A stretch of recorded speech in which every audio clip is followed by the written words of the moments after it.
Hi, this is Kerby Anderson. You know, each day we take on the tough issues and provide a biblical perspective to them. The topics we cover are wide-ranging: apologetics, theology, prophecy, creation and evolution, intelligent design, marriage, family, child-rearing, the millennial generation, trends in society, politics, economics, business, religious liberty, the Constitution, public policy, foreign policy, military policy, tensions in the Middle East, abortion, homosexuality, pornography, sexual ethics, media, technology, history, and America's godly heritage.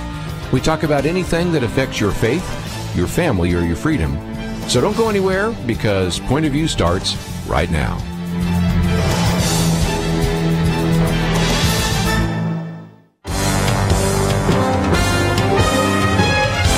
Across America, live. This is Point of View.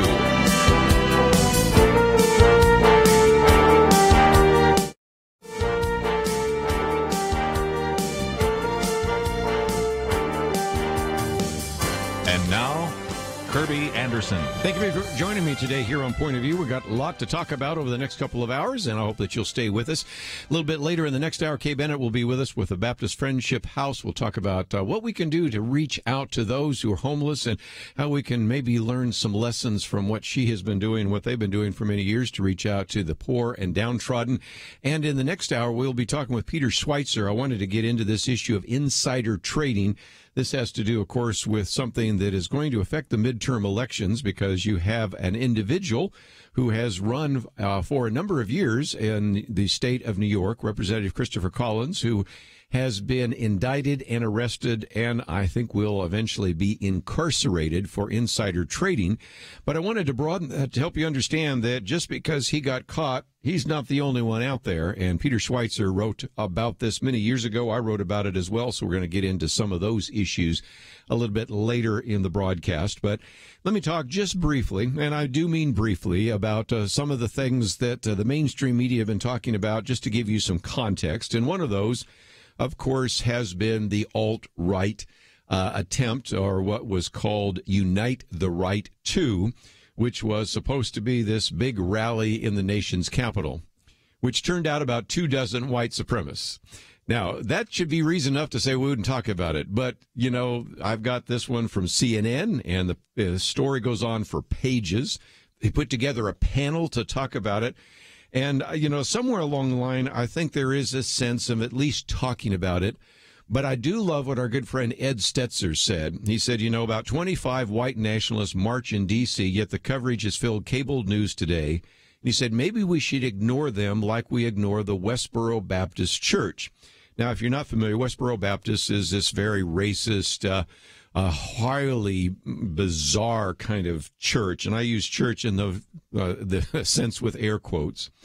People say, well, they have actually protested African Americans. Yes, they've also protested military funerals. Last time I was in Topeka, Kansas, they protested me. You know, I was speaking, and I got one of those Westboro protests. So if you think that they are somebody that we in the Christian community, we in the conservative, and or even have any sympathy for, any connection for, no, we don't. And the same thing with some of these protesters. And again, I use it in quotes. I mean, it's about 24 people. You had many more people protesting the protesters, if you will, than anything. So nevertheless, this individual by the name of Kessler, Jason Kessler, tried to organize this rally. Of course, he is the one that put the one together in Charlottesville. They had a small stage, a speaker system, hardly anybody there. And so they were go to the particular park. I think they were in Lafayette Park, if I remember right. And they made a few statements, and that was it. And then the demonstrators were there jeering the whole time, saying, Nazis go home, shame, shame. And so everywhere there were people protesting them. And again, you probably had more protests of the protests than you had anything. And, of course, a number of individuals that were there. So anyway, it's worth a mention. It is not worth the time and attention the cable news network put to it, but nevertheless, I guess they felt they had to cover it since it was the 1-year anniversary. One of the other issues I'm not going to spend a lot of time talking about is Omarosa. And I've sort of wondered, how do you deal with this? Because, after all, I do not know her. I've, of course, seen her on television. First of all, you got to ask, how in the world did she end up in the Trump administration in the first place? Okay. Has left, now got to tell all, book out, all the rest. So I finally stumbled upon something I thought would be very helpful, and that is Dr. Alveda King. She's been on this program with us many times before. She is the daughter of the brother of Martin Luther King Jr., or you could say she's the niece of Martin Luther King Jr., and has really been standing up for African Americans, for the pro-life issue, and, of course, also has been somewhat supportive, of course, of Donald Trump. And so she said, I've been praying hard about the Omarosa situation, she said. She said, I and a colleague had an opportunity to sit down with her at the White House a few months ago. Also had a few months to chat with her at the president's tour of the African American Museum, and had a photo with her at the Rose Garden at the signing of the Religious Freedom Executive Order. So there have been more than a few contacts that she's had with this individual. And I appreciate what Alveda King says. She said, at no time on any of these occasions did Omarosa express any of the concerns we're hearing about now. To the contrary, it's such a shame that we live in a society where somebody would be comfortable writing and saying things that she may be doing for money. She said it's sad and so troubling that many have shunned Omarosa for having a long-term business relationship as well as a friendship with Donald Trump, to such an extent she is now so desperate she's willing to tell lies for money and to seek the good graces of whoever is willing to buy into these allegations. She said it's so bad to see how far she's fallen that it's useless to even say anything negative against her. It's better to wish her the best and hope that as history continues to write itself, we'll learn the truth. Alveda King says it's undeniable that President Trump has done his best with her and other business associates, putting confidence in them to make opportunities for all to flourish. As he continues in this presidency, we will see more and more of his heart to truly make America great again. She goes through this, actually quotes, interesting enough, from Psalm 55. It's not an enemy who taunts me. I could bear that. It is not my foes who so arrogantly insult me. I could have hidden from them. Instead, it is you, my equal, my colleague, my close friend. It's kind of a New American Standard. No, I think it's actually a living translation of that. But nevertheless, it's a reminder that sometimes it's the wounds of a friend. So if anything that maybe helps you understand, Omarosa is under some scrutiny now, not only because she's saying things which Donald Trump has said are not true, calls them lies, of course, and, of course, Sarah Sanders, Huckabee Sanders also has said that these are lies, but then apparently recorded some of these conversations, which, again, gets you into trouble if you do not let people know that you're recording them. One of those recordings apparently is in the Situation Room in the West Wing. And so, again, we'll see where that comes. But sometimes when you see these stories, you say, what am I supposed to think about it? And I haven't posted this, although I suppose we could. We could even get Alveda King on sometime later in the week if this becomes a big issue to share some of the things she learns. But nevertheless, her concern is that these are not helpful to the president, and they do not seem to represent anything that Omarosa had said to her in a number of occasions. I mean, they were together, for example, on the tour of the African American Museum, which is there in Washington, D.C., I also had a photo with her at the signing of the Religious Freedom Executive Order, and even had some other opportunities to interact with her in one way or another. And if indeed she was just totally upset with what the president was doing, certainly something like that would have surfaced early on. So I did want to give you a few quick comments about some of these stories that are probably going to be in the mainstream press. But when we come back, I'm going to talk about some that the press hasn't done a very good job of covering that I think you need to know about. And in a couple of cases, if I have time, I even want to try to clarify a couple of these stories that, interestingly enough, are making the rounds. And sometimes, especially when you get them in a Twitter post or a Facebook feed, you go, are these really true or not? So I'll try to sort some of that out for you in the next hour. All that coming up right after this.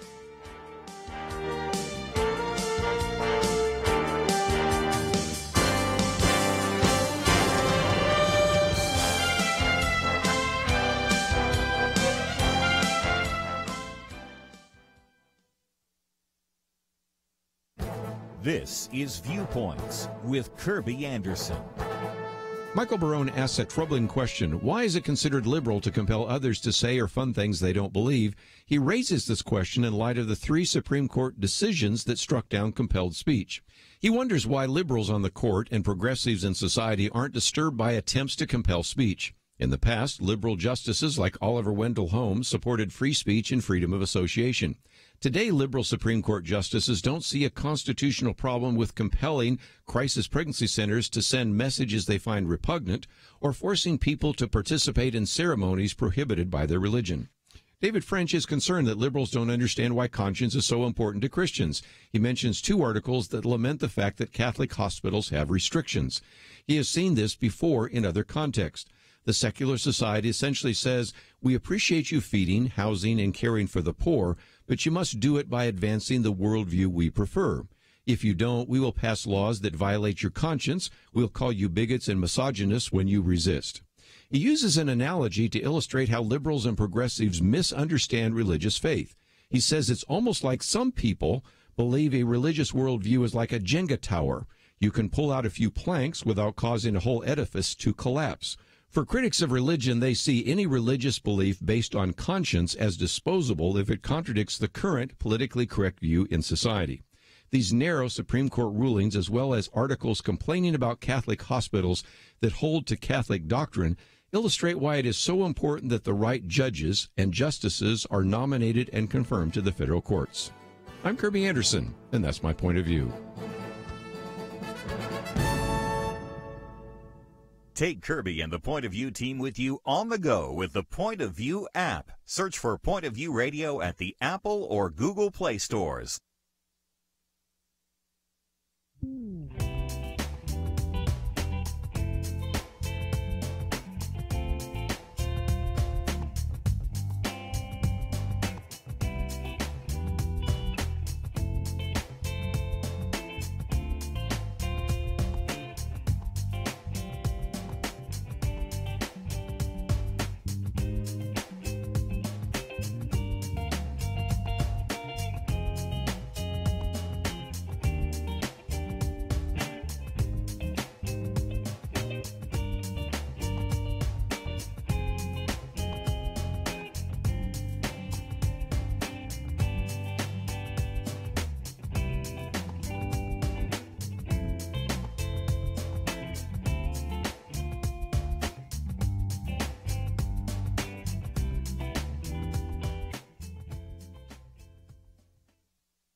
You're listening to Point of View, your listener-supported source for truth. One of the things we talk about so often here on Point of View is we really want you to develop what I might call news discernment and recognize that wherever you get your news and information, you're dealing with people that have a bias because, after all, there's only so many things to cover. Some facts seem relevant, others seem irrelevant. Even if you were to look at, and you can watch on screen here, the amount of pieces of paper I've got all over this table here, and I'm making a judgment about what to cover and what not to cover. News outlets are making the same judgment, and editors of news stories are deciding what's relevant and what is not. So let's use the example that I have found that perhaps illustrates that more recently than anything else, and that is this compound in New Mexico. Now, for some of you, you're shaking your heads and say, I know exactly what you're talking about. Most of you are probably going, I have no idea what you're talking about, and that's the reaction I've received. When we start talking about this, there are some that say, I can't believe that this is happening, and we need to send the articles that you've posted here on the website to every principal and every school board in the country. And others go, I don't even know what you're talking about. And it has to do with the fact that, as this particular article that I've not posted, but it, I think, gets us into the article that we have posted, that a longtime expert on terrorism says law enforcement authorities and the media are downplaying an Islamic compound found atop a mountain in New Mexico. They, of course, in compound north of Taos, New Mexico, found these hungry kids living in filth. And, of course, the story is almost all about what has happened to those children. Well, the authorities arrested Siraj Wahaj. Now, if you read my book on Islam, you'll say, wait a minute, I've heard that name. You mention him in your book. We've talked about him before. This turns out to be the son of the individual who was the unindicted co-conspirator with the blind sheikh in the first attack on the World Trade Center. Now, this is the son, and so the son may be even a little bit more out of control than the father. But documents that were conducting found that they were conducting weapons training with assault rifles on the compound. And Robert Spencer, who's been on the program with us before of Jihad Watch, says the media is ignoring the connection. He says there are weapons that were found there, quite a lot of weapons, making it very clear what they were doing. And the police said that there are obvious signs of what were called Islamic extremism. So there is a terrorist angle to this, but it's largely being ignored. Now, once you understand that there has been a focus, if the story is covered at all, on just the plight of the kids, then you miss the other part that is pretty obvious now, and that is these children were being trained to actually engage in school shootings. Now, I love the way our friend John Smirik did this. I was going to try to get him on the program, but I can read his piece, and I think you can get the idea. He says, imagine, this is the first article on our website in case you'd like to read it in its entirety. He says, imagine this news report. National media exploded today with wall-to-wall coverage of the latest fringe right-wing threat to peace and public order. A sheriff raided a New Mexico compound. It was controlled by 41-year-old Roy Austin Graham, who's the son of Franklin and grandson of Billy Graham, both famous evangelists. Alt-right leader Richard Spencer has called Franklin Graham his mentor, motivator, and encourager. Police freed 11 dozen children, all seriously malnourished. Police allege that Graham was training the children in the use of firearms. His goal was to use them in school shootings across America. Leading lawmakers in Congress have issued a ringing demand that President Trump pass the latest measures for gun control. They've called on the FBI to investigate politicized Christian hate groups. Critics of the religious right on news programs aired on every network pointed to the theological roots of terrorist violence in the New Testament. Of course, that's all tongue-in-cheek, of course, and historical Christian practice. They warned of the ongoing threat that political Christianity poses to America, and the Southern Poverty Law Center lists many of these affiliated right-wing Christian groups as hate organizations. So the point is you can imagine if it was the other way around. Of course, that's not what happened. Instead, let's look at the story, and that is, here's really what it is. He says, news media were curiously quiet about the latest Islamic migrant threat to peace and public order. A sheriff raided a New Mexico compound. It was controlled by 39-year-old Siraj Wahhaj, who is the son of Shiraz Wahhaj Sr., a prominent Brooklyn imam with ties to the 1993 World Trade Center bombing, American Muslim activist and organizer of the January 2017 anti-Trump march, which, again, is something. One of these individuals called the senior Wahhaj as her mentor, motivator, and encourager. Police freed 11 children, all seriously malnourished. Police allege that Wahhaj was training the children in the use of firearms. His goal was to use them in school shootings across America. No lawmakers so far have called for tighter restrictions on immigration, nor proposed that the FBI investigate Islamic organizations. Critics of political Islam were not invited on news programs by any network, pointed to the theological roots of terrorist violence in the Quran and historic Muslim practice. They warned on their shadow banned blogs and demonetized YouTube channels of the ongoing threat that political Islam poses to America. The Southern Poverty Law Center lists many groups critical of political Islam as hate organizations. If you can't see the difference, then I guess I'm wasting my breath. But you can see the point. This is very concerning for all. And so, again, I've posted that particular piece by John Smirik, but Robin Simcock puts it out a different way. He said, what we're talking about there are these 11 children. Some were the sons and daughters of Siraj Wahhaj, along with his wife and sisters, were charged with, of course, child cruelty. 11 right now of those children are put into foster homes. But nevertheless, it's interesting. One of those foster parents have told authorities that their child was trained at the compound in preparation for school shooting. So again, you can find this if you dig far enough. By the way, police did find guns at the compound, and the county sheriff and the suspects were considered extremists of the Muslim belief. Wahhaj's grandfather is actually the imam at a mosque that had hosted extremist speakers, including the blind sheikh. Omar Abdul Rahman was an unindicted co-conspirator of the 1993 World Trade bombing, and there, of course, is a potential terrorist angle. This is pretty clear, and again, it's a good illustration of a number of points. First of all, let me talk about the father or the grandfather, depending on how far up and down the chain you go, but Siraj Wahhaj was mentioned during the Bush years as a moderate Muslim. And so when I wrote my book on a biblical point of view on Islam, I put a section in there saying this is a person that was identified as a moderate Muslim, and then point out that he, of course, was one of those unindicted co-conspirators back in 1993. For those of you that are younger, you may not know that before we had 9/11, there was another attempted attack on the World Trade Center. This is one where the bomb goes off in the garage because they either hit the speed bump too hard or didn't know how to put the bomb together. And so there was no major damage to the structure of any sort, but there was, of course, damage to those who were in the truck with the bomb.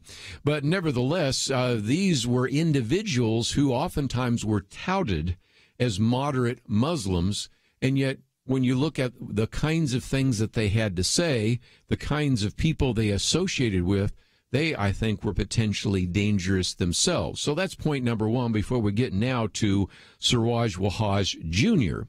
This is an individual who has a number of individuals, these are mostly children, but also his wife and sisters and any other associates, who are at a compound with guns, training these young kids to actually somehow in the future infiltrate into a school and conduct a school shooting.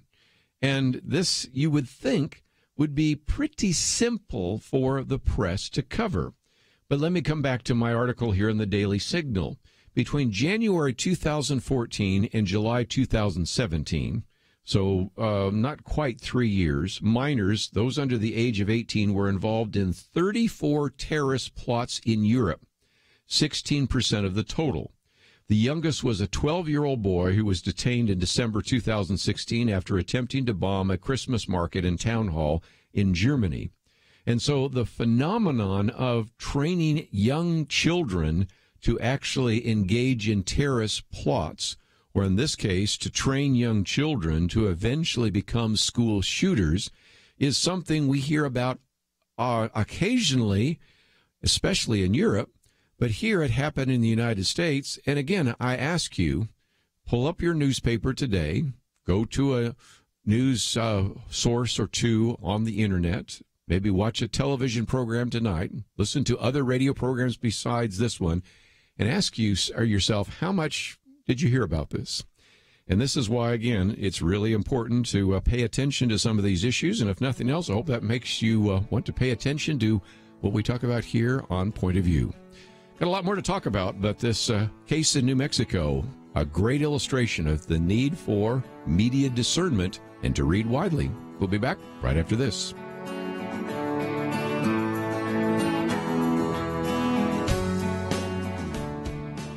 It wasn't long ago, it seemed, every official decision brought religious liberty and our ability to live as faithful Christians into question.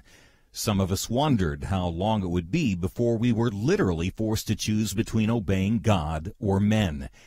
That pressure seems to have subsided just a bit, and now is the time not to take a breath, but to work as hard as we can for the future of our nation. Thanks to you, Point of View is doing just that. And our special thanks to those who have become members of Truth Team 360. In football, 22 guys battle it out on the field while 40 or 60,000 watch in the stands and perhaps hundreds of thousands more watch on television. We need a special few to get out of the seats and into the game. Join today by calling 1-800-347-5151 and ask to join the Truth Team, or visit us online at pointofview.net/team. We really do need you. The nation needs you. 800-347-5151 and pointofview.net/team. Point of View will continue after this.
You are listening to Point of View.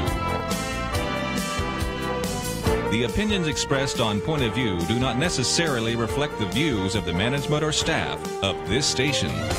And now, here again is Kerby Anderson. Back once again, if you'd like to find out a little bit more about some of the things we're talking about, you can find those on our website, pointofview.net. If you'd like to join us on air, 1-800-351-1212. We also, of course, broadcast on Facebook Live. You can leave a comment there, and we'll get to that a little bit later. Just before we end the hour here, let me do two things. First of all, I want to talk a little bit about the midterm elections and the possibility that a couple of stands that Democrats are taking can hurt them. And I'll look at two. First of all, will Nancy Pelosi be the next Speaker of the House? And that is the second article we've posted here by our good friend John Fund. It used to be with the Wall Street Journal, now with National Review, and also the stand they're taking on ICE. And before the hour's up, since, again, NFL is taking place, I do want to, if nothing else, try to answer the questions people have about some of the memes going around about players taking a knee, whether or not the NFL has the right or whether the NFL has ever enforced anything that might be a ban on certain kinds of activities. The answer is yes, but I'll get to that a little bit later. The question that is really on the minds of a number of Democratic candidates and even the voters who ask them is, will Nancy Pelosi be the next Speaker of the House? If you were with us on Friday, you know that we had kind of a roundtable discussion here with Dr. Merrill Matthews and also with Lathan Watts. And sometimes they will say things like, well, we'll get back to you, or yes, I'm going to vote for Nancy Pelosi, because after all, the Democrats are hoping that if they can actually win 23 seats now held by Republicans, and that certainly seems doable and even possible. Some people have said it's kind of 50-50 right now, and some people say it may even be more likely that the Democrats control the House of Representatives. The question that is often asked of these Democratic candidates is, will you have the same kind of Democratic leadership and Democratic Party that you had back when Nancy Pelosi was the leader? John Fund is somebody who's been on the program with us before. It's interesting. I grew up in the San Francisco Bay Area. So did he, interestingly enough. And so this will help because he's had a chance to kind of watch Nancy Pelosi, even more so than I have, because I pretty much left the California area when I went off to college. But he asks a very fundamental question. Will Democrats pull an October surprise this year and announce that the highly polarizing Nancy Pelosi of San Francisco won't be their candidate for House Speaker after all? He says, John Fund says, growing up in the Bay Area, I saw Pelosi's iron will and stubbornness up close for decades. The possibility of her stepping back seems remote, but she's also the shrewd tactician who's always telling moderate Democrats they can publicly spurn her because the imperative is just win, baby. If the race for House control is close in October, many Democrats hope she'll step back to deprive the Republicans of a campaign issue. Because right now it is, and I'm going to talk about a second one in just a minute. John Fund goes on to say some Democrats are willing to publicly acknowledge that the highly liberal Pelosi alienates independents and moderates. People pretend that it isn't a problem, but it's a problem that exists, says Representative Brian Higgins, who is a Democrat from New York. That's what he told the Washington Post last week. He said frustrated colleagues told him that Republicans' anti-Pelosi ads cost Democrats the House special election in Ohio, where they trailed by about 1,500 votes. And in the next hour, I'm going to get into how that is getting closer and closer and how we have a number of voter irregularities in that case. But since I wanted to wait till we have our Ohio listeners there, we'll postpone that. But then John Fund goes on to say 1/3 of the national ads run by Republicans in that race mentioned Pelosi, and she became a real issue when Democrat Danny O'Connor, after first saying that Democrats needed new leadership, finally admitted he would vote for her as Speaker over Republican if Democrats put her forward. He said, I would support whoever the Democratic Party puts forward. This comment dominated local coverage of the House race for the week leading up to the special election. There are a lot of people, I think you can tell, that want to run away from Nancy Pelosi right now.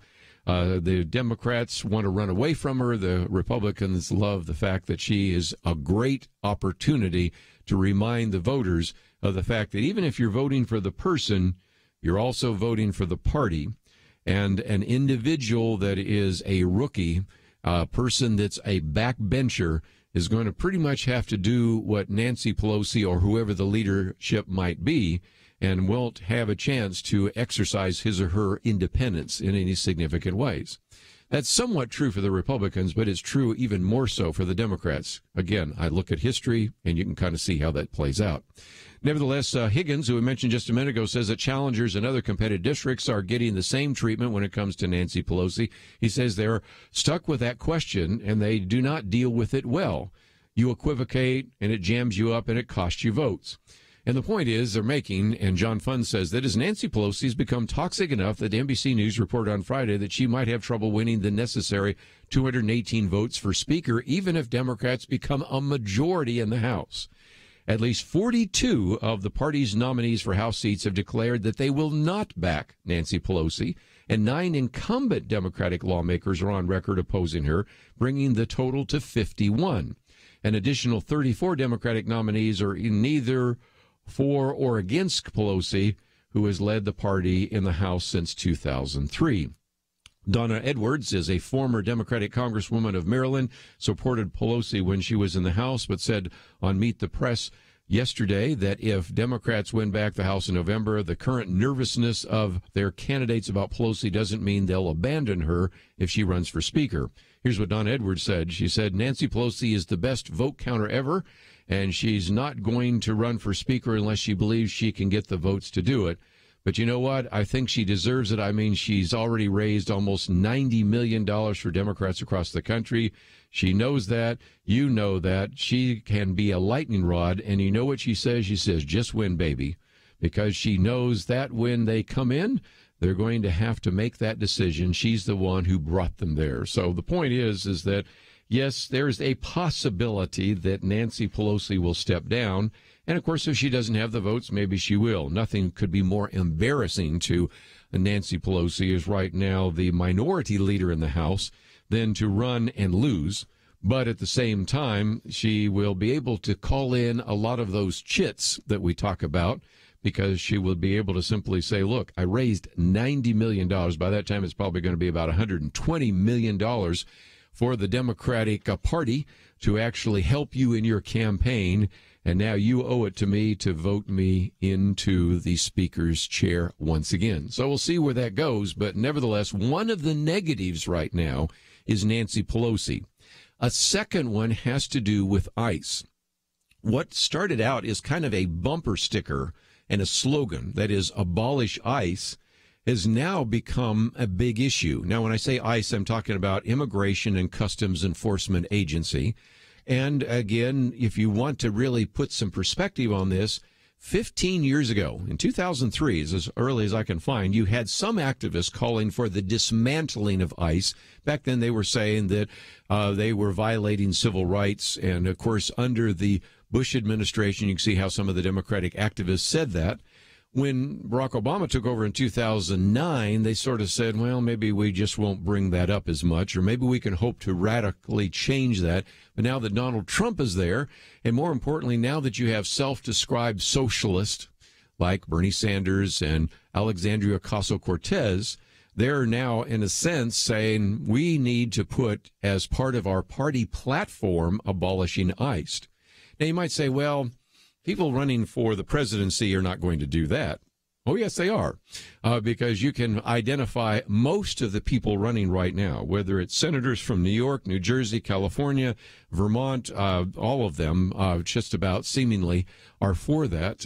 Okay, I'll give you that Joe Biden hasn't said that, but most have. And so you can see that it's become not just a peripheral issue, but it has become an issue, interestingly enough, that's become mainstream.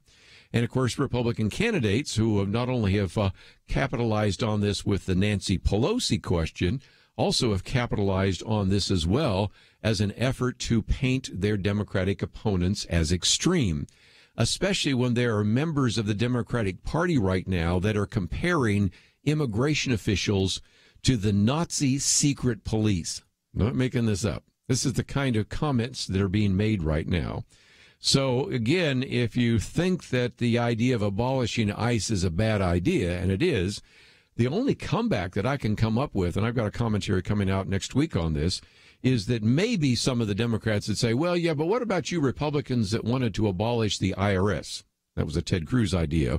Or abolish the Department of Education. That goes all the way back to Ronald Reagan, or Department of Energy or Commerce, or all the other agencies that Rick Perry couldn't remember in that debate, you know. So they could come back with that. But by and large, that's just one more issue, first during the midterms, but especially going to be big during the presidential campaign. And I've seen once again that what was kind of almost peripheral, almost an outlier, is becoming mainstream. And so Nancy Pelosi is one of those issues. Abolishing ICE is another. When we come back, I want to talk briefly about the NFL, and then we're going to get into some of our conversation in the next hour. But stay tuned. We have a lot more to cover right after this.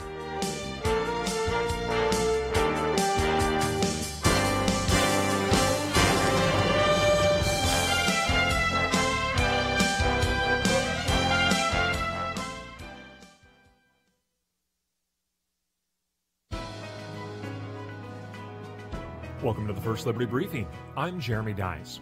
The men and women of our armed forces follow rules. They have to. As Colonel Jessup famously put it in the movie A Few Good Men, we follow orders or people die. Scott Squires takes that to heart, and in his 25-year career as a soldier and Army chaplain, he's always followed the rules of the Army and the North American Mission Board that sends him there.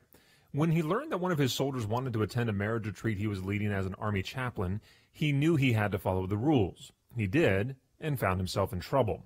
The North American Mission Board prevents its chaplains from facilitating marriage retreats for same-sex couples.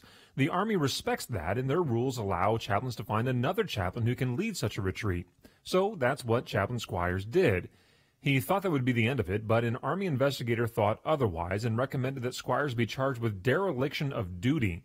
Chaplain Squires' career is facing ruin because he followed the rules. Prohibiting chaplains from discussing aspects of their religious beliefs or practices with which some disagree would strip thousands of chaplains of the ability to act and speak in accordance with their sincerely held religious beliefs. First Liberty represents Chaplain Squires because no chaplain should have to give up his First Amendment rights in order to serve. To learn how First Liberty is protecting religious liberty for all Americans, visit firstliberty.org. Our national motto, "In God We Trust," is under attack. Radicals want it off police cars, money, and more. Support our national motto by going to firstliberty.org/decal to ask for your attractive In God We Trust window cling from First Liberty. Help more Americans remember that God is the foundation for America. Request your free In God We Trust window cling at firstliberty.org/decal. Show them where you stand. That's firstliberty.org/decal.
Now, back to Point of View, your listener-supported source for truth. Back for a few more minutes. One of the things we've been talking about today is the need for you to have some kind of media discernment, and I thought for just a minute I would talk about the NFL.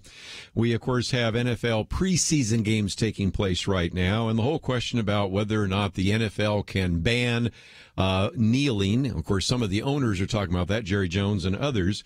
And, of course, the argument is always made that, no, we can't do that because of free speech rights. This comment that appeared in the Washington Post says, think it's typical.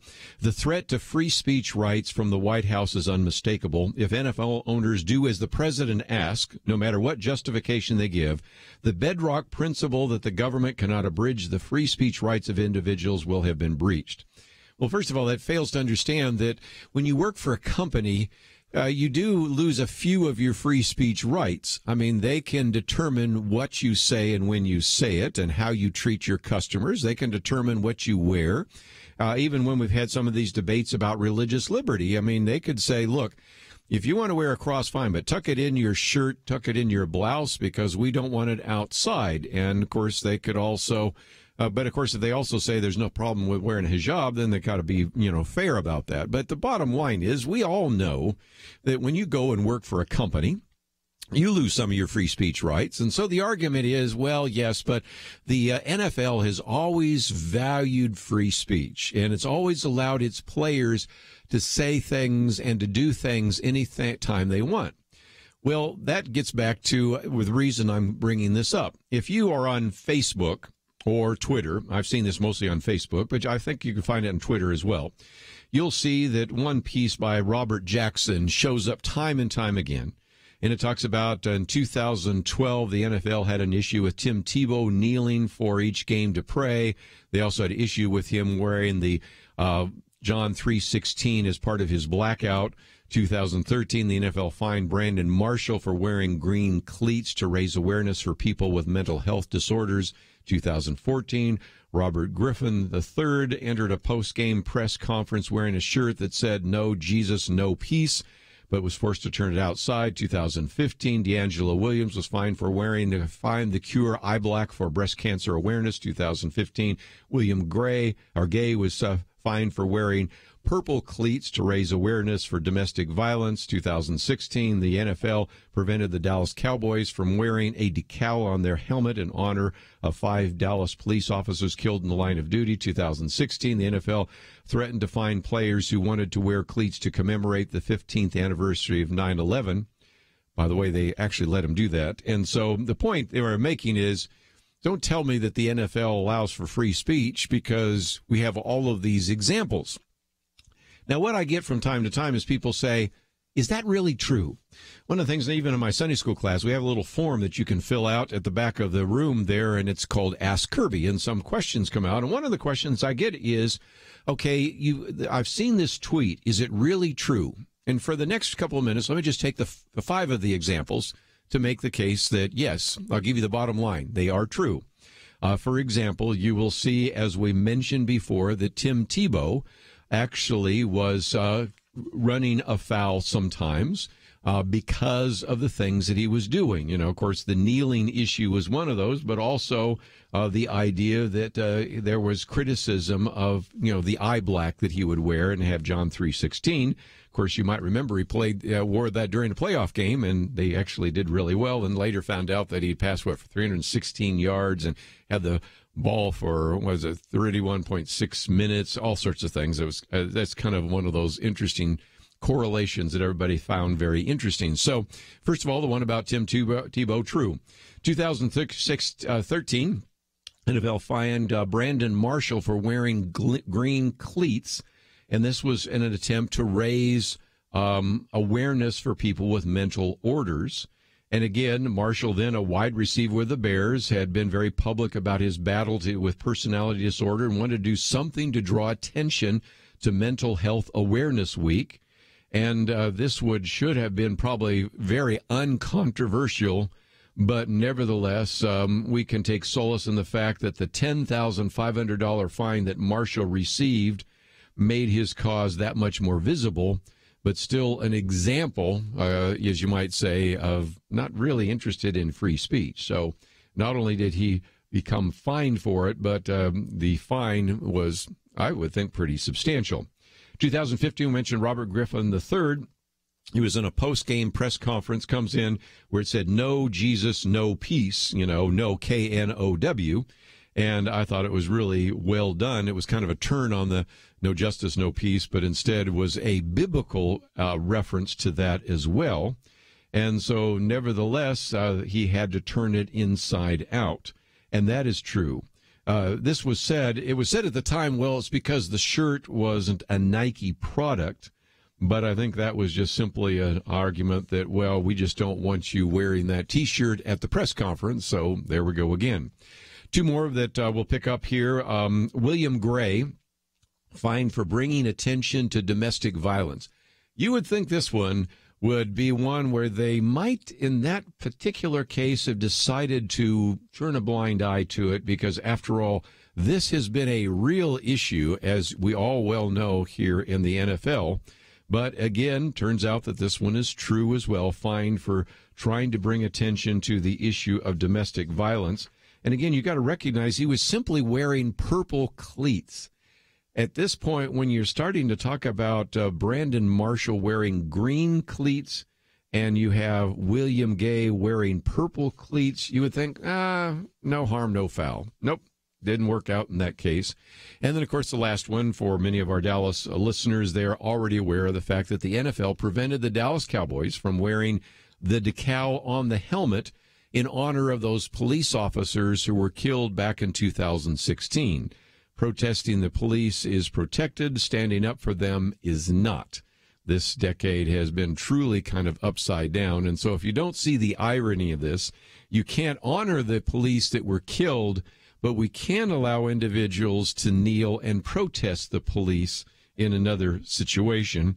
And, of course, of those, the only one that is mentioned that is different is the one where it talks about how the NFL threatened to fine players who wanted to wear cleats to commemorate the 15th anniversary of 9/11.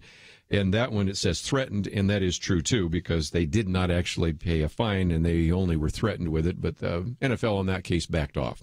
So the bottom line is, if you see that particular meme in your Twitter account, or if you see that post in your Facebook account, you can feel free to pass it on if you'd like. Or, of course, maybe you say, no, it doesn't make any difference. I don't think the NFL should do anything that violates individuals' free speech. I'll leave that to you. But nevertheless, during the NFL season, we will see those kind of memes, and from time to time, I just want to do you a public service of some sort and mentioned whether or not that one is based upon true facts or not. And as far as we can determine, everything on that post is true. And, of course, if you want to find the documentation for it, it's available in certain venues as well.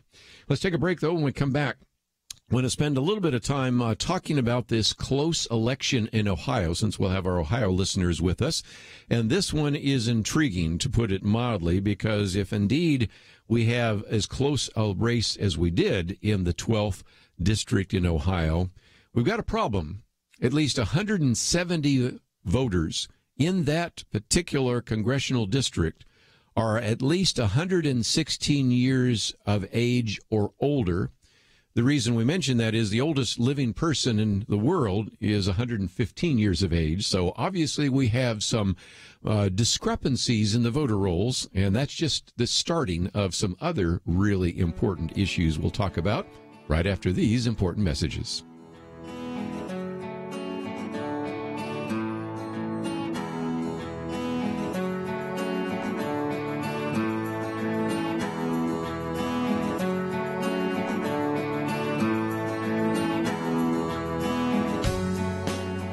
There is no more dangerous time than when things are going well.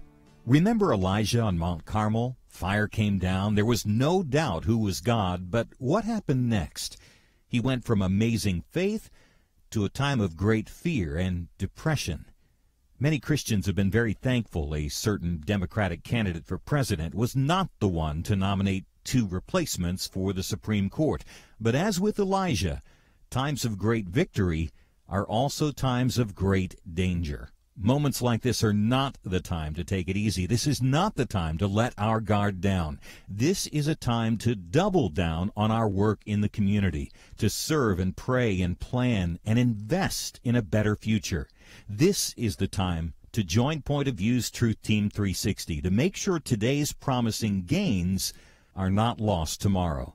Show your commitment to our future by visiting pointofview.net/team or call 800-347-5151. Ask to join the Truth Team. Pointofview.net/team and 800-347-5151. Point of View will continue after this.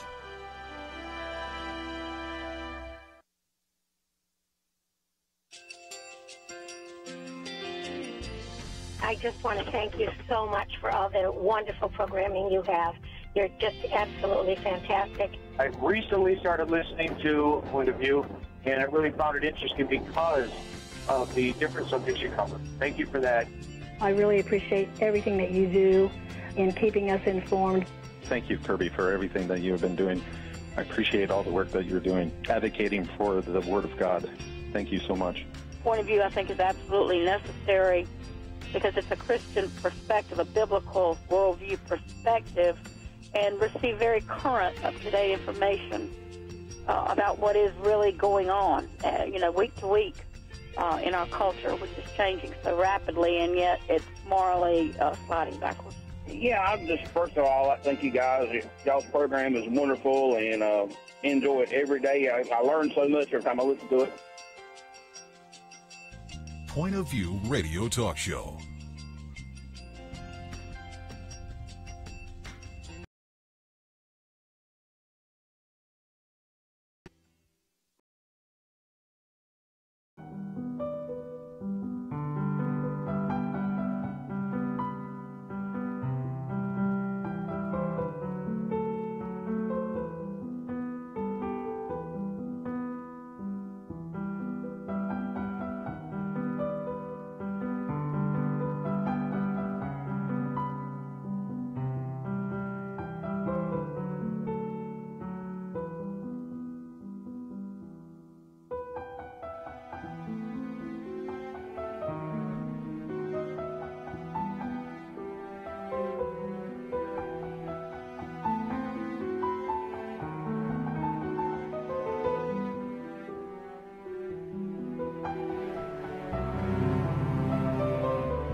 Hi, this is Kerby Anderson. You know, each day we take on the tough issues and provide a biblical perspective to them. The topics we cover are wide-ranging: apologetics, theology, prophecy, creation and evolution, intelligent design, marriage, family, child-rearing, the millennial generation, trends in society, politics, economics, business, religious liberty, the Constitution, public policy, foreign policy, military policy, tensions in the Middle East, abortion, homosexuality, pornography, sexual ethics, media, technology, history, and America's godly heritage.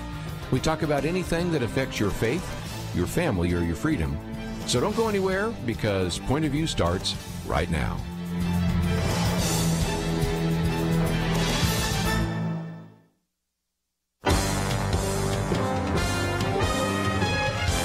Across America, live.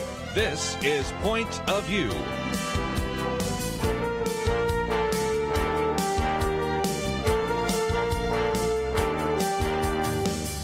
And now, Kerby Anderson. Thank you for joining me today here on Point of View. We've certainly got a lot to cover in the next couple of hours, and if you would like to join us at any point, 1-800-351-1212. I'll make a short mention today of the protests that took place in Washington, D.C., which turned out to be a real dud for those actually white supremacists, Unite the Right.2. And, of course, Jason Kessler organized that, so we'll say some real quick things about that. Then I want to move on to some of the things that have surfaced as a result of the election, the special election in the state of Ohio. I want to hear from some of our Ohio listeners, but we also have other examples of where we really do need to clean up these voter rolls before November, because, as I will point out in just a minute, you had 170 voters in this particular congressional district on the special election who were over 116 years of age. Why 116? Well, it turns out the oldest living person on this planet right now is in Japan, and she is 115. So obviously we have some real problems with our voter rolls, not just there, but I'm going there that we'll talk about as well. Of course, we've already pointed out there are about 248 counties in the country where there are more people on the voter rolls than there are people of voting age in the county. So you know there's potential for mischief. So we're going to talk about that. A little bit later this hour, Kay Bennett will be with us. We'll talk about the Baptist Friendship House. This is a way to maybe give you a model of what you could do in your community to reach out to the homeless and the dispossessed and the poor. So we'll talk with her. The next hour, we're going to be talking with Peter Schweizer. The reason for that is that we have Representative Christopher Collins, who has been indicted and arrested for insider trading. And, of course, he has some good perspective on that. But Peter Schweizer, I first started writing about some of the things that he uncovered, 7 years ago, in which you began to realize there are individuals that actually are able to manipulate various things in government. Some of those insider trading laws have been firmed up in that time, and, of course, that one caught Christopher Collins, but some of the others have not. And this, I think, explains why you have so many individuals that go to Congress, and when they leave Congress, they're multimillionaires, and we don't pay them that much in Congress. So you can begin to see that there are some problems there as well. So lots of things to cover along the way. We'll also maybe get into issues of what is happening in the campaign. On one of the articles here we have on Nancy Pelosi, and I do want to get to a little bit later. We'll probably do that in the next hour. This compound in New Mexico, which the mainstream media is primarily ignored. But when it does cover, it just simply talks about these 11 somewhat malnourished kids, but doesn't point out that they were being trained to actually engaged in school shootings. So just a good example of how, if nothing else, I hope you will listen to Point of View, because some of the story never really gets covered, and we'll certainly try to cover that today here on Point of View. All right, let's just spend a moment. I don't want to spend a lot of time, but you had the attempt to try to bring together the white supremacists, and didn't work so well. Unite the Right had about 24 individuals who were white nationalists. Organizer Jason Kessler, had organized the one the year before in Charlottesville and had somewhat of a turnout. But when asked to get people to show up for this one in Washington, D.C., I think they were at the Lafayette Park. They just didn't have anybody showing up hardly at all. Of course, there were a lot of people that did show up, and those were the counter-protesters, the individuals who were saying, our message is to let everyone know we support each other. And this United Against Hate counter-protest in Freedom Plaza was much more well-attended than the one as the white supremacists. And the bottom line is that I've got this article here from CNN, which goes on for pages.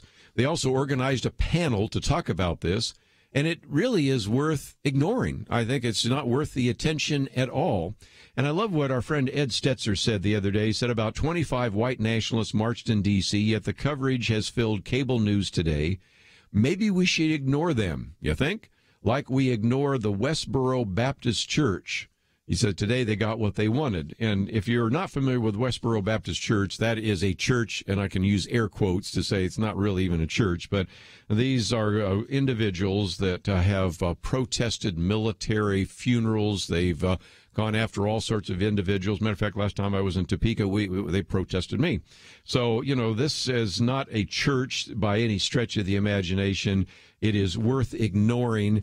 And I would have to say the white supremacists are worth ignoring as well. But if you want to keep the meme going, keep the tradition going, that indeed we have lots of racism in America, maybe that's why it got a lot more attention from the cable news network than it really deserved. But I want to move to Ohio because we just had a very close election in the Ohio 12th. It was a special election. It was a very tight race between the Republican Troy Balderson and the Democrat Danny O'Connor. Now, they're still counting some of the ballots because we had some absentee ballots. We had some provisional ballots. They were finding some other ballots that hadn't been counted. So I'm not even going to assume that this is all completely resolved until the final votes are cast.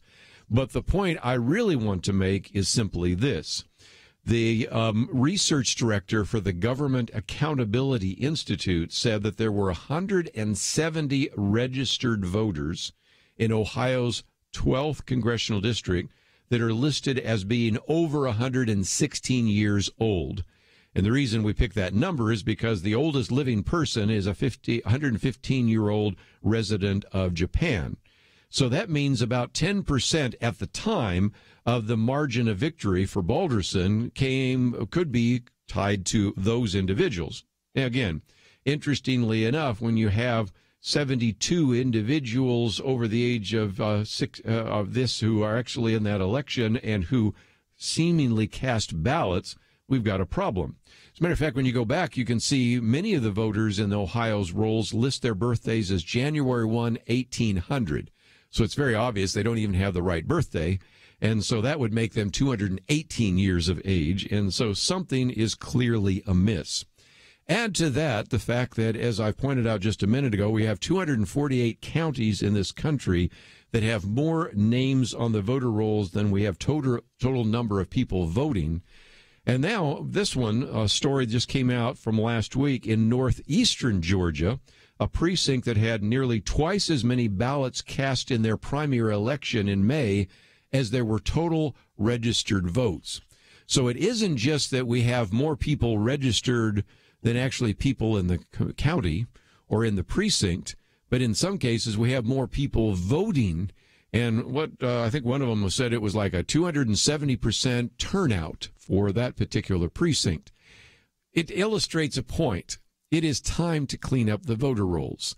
And when we come back from the break, I'm going to talk about how when you say something like this, or when you say maybe we need a voter ID, the pushback is incredible. And so I will give you that, and it really relates to one of the articles we've posted on our website today in case you'd like to read it in its entirety. But let's take a break, and when we come back, we're going to talk about the fact that obviously we have a problem. You would think that just learning that there are 170 voters in this congressional district that are over 116 years of age, we need to clean up the voter rolls. And we might even need voter ID. Oh, no, that's too controversial. It's racist, it's elitist, and we shouldn't do it. We'll come back with more right after this.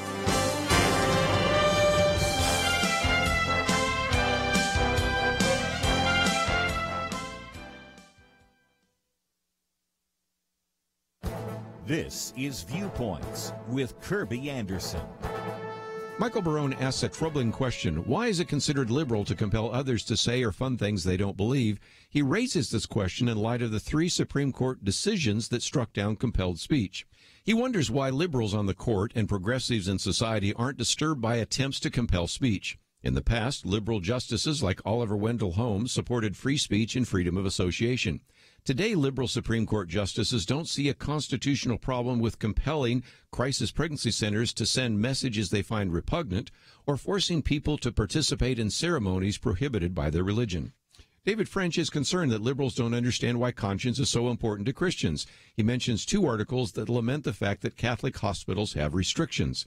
He has seen this before in other contexts. The secular society essentially says, we appreciate you feeding, housing, and caring for the poor, but you must do it by advancing the worldview we prefer.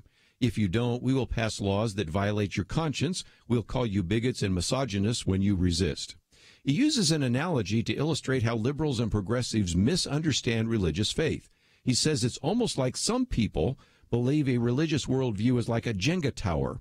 You can pull out a few planks without causing a whole edifice to collapse. For critics of religion, they see any religious belief based on conscience as disposable if it contradicts the current politically correct view in society. These narrow Supreme Court rulings, as well as articles complaining about Catholic hospitals that hold to Catholic doctrine, illustrate why it is so important that the right judges and justices are nominated and confirmed to the federal courts. I'm Kerby Anderson, and that's my point of view. Take Kerby and the Point of View team with you on the go with the Point of View app. Search for Point of View Radio at the Apple or Google Play stores.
You're listening to Point of View, your listener-supported source for truth. Back once again, if you'd like to join our conversation, 1-800-351-1212.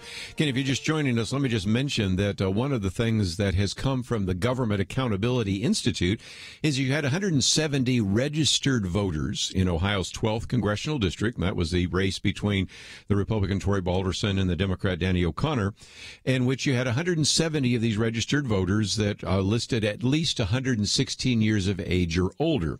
Obviously, that is not true. And so you have that problem in which the records are not correct. And, of course, let's just face it, that when we go to these various counties and states, they're filled with people on the voter rolls that have moved, they're deceased, they're duplicate registrations. And the bottom line is there's just a lot of potential for mischief. So there are 2 obvious implications to this. Number 1, we need to clean up the voter rolls. Now, you might say, well, how do we do that? Well, the Supreme Court this year actually heard a case, interestingly enough, out of Ohio, which actually allowed them to begin to clean up the voter rolls. And the state attempts over kind of a 4-year period to contact voters if they failed to vote in the last few elections. And if they respond to any of the notices, well, then that's just fine. But if after a long period of time where they have not voted and they have not responded, then they wanted to clean up the voter rolls. Well, of course, there was a lawsuit, as you might imagine. It went to the Supreme Court, and the argument is, as well, the 1993 National Voter Registration Act, known as the Motor Voter Law, actually prohibits canceling registrations when they don't vote. Yes, but it also says that you can allow you to remove names when a voter does not respond to the mailings from the state. And my argument has been that if somebody misses 3 consecutive election cycles and ignores various mailings from, in this case, the state of Ohio, that should be reason enough to remove them from the rolls. And as I pointed out, we have 248 counties in this country that have more names on the voter rolls than total people. So it's not surprising then that you still get pushback, because this is always seen as inappropriate. So the first thing is, can we clear up the voter rolls? Well, that was so controversial that a case had to go all the way to the Supreme Court to get that one resolved. Well, one of the other articles I've posted here, which you might want to read as well, comes from our friend Kevin McCullough, in which he points out that Shannon Bream, you know who she is, she's with Fox News, she actually posted a tweet saying, well, it's an interesting headline, 170 voters in Ohio race, over 116 years old, world's oldest person is 115. Okay, you would think that would be, oh, wow, we need to clean up the voter rolls. No, not really. By that time, then, Kevin McCullough also posted one about voter ID. Well, then, Katie bar the door. In came this tsunami of arguments made in response. And he says the arguments in response ran the gamut from the gist of him being a racist for suggesting that, elitist for suggesting that. And what I thought was kind of intriguing as I went back and looked at it is that sometimes what they would say is, well, yes, we've got all sorts of tampering, and it's with Donald Trump. Okay, wait, I think this one kind of got me. Okay, so on the one hand, they believe that Russian tampering led to the illegitimate election of the president. But they also believe there's no possibility of election fraud that could occur in the recent congressional special election. And if you believe that, well, there's only so much I can do. But it's a good illustration, again, of this whole issue of voter ID and the whole issue of voter rolls that are not kept up the way they should.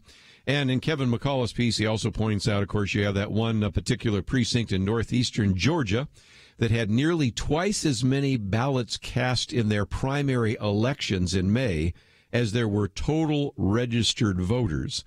And so when you start looking at some of these numbers and you start recognizing that we have so many counties in America where we actually have more people on the voter rolls than we have people in the county, does that mean that always there is voter fraud? No. But does it mean that a voter fraud could take place? Yes. And the argument that always comes back is so curious to me. The argument is something along the lines of, well, we don't have evidence of voter fraud. Well, first of all, it's hard to catch voter fraud. Second of all, you can go to some websites which have documented all the people that have been prosecuted over voter fraud to say it does happen more than you might know if you just read the newspapers every day. But more importantly, just think about this for a minute. You can imagine, you go to your front door tonight and lock the door, and your spouse says, well, why are you locking the door? Well, because I just want to protect us from anybody who might come in. We've never had anybody come in the front door before. Yeah, but we don't know that they're coming in the front door, and so why wouldn't we want to lock the door just on the chance that somebody, an evildoer, a robber, a burglar, a kid with a prank or whatever, comes walking in our front door? And so you can see that there's just kind of this mindset that said, well, we don't have any real good evidence of voter fraud. Wrong. But even if you didn't, that doesn't mean you wouldn't want to clean up your voter rolls. And it just is amazing to me we have that particular argument.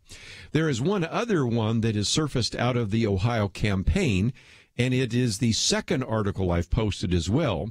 And this is written by our friend John Fund, who wonders, will it be possible that Nancy Pelosi will, somewhere along the line, as he said, an October surprise, announce that she will not run as a candidate for Speaker of the House?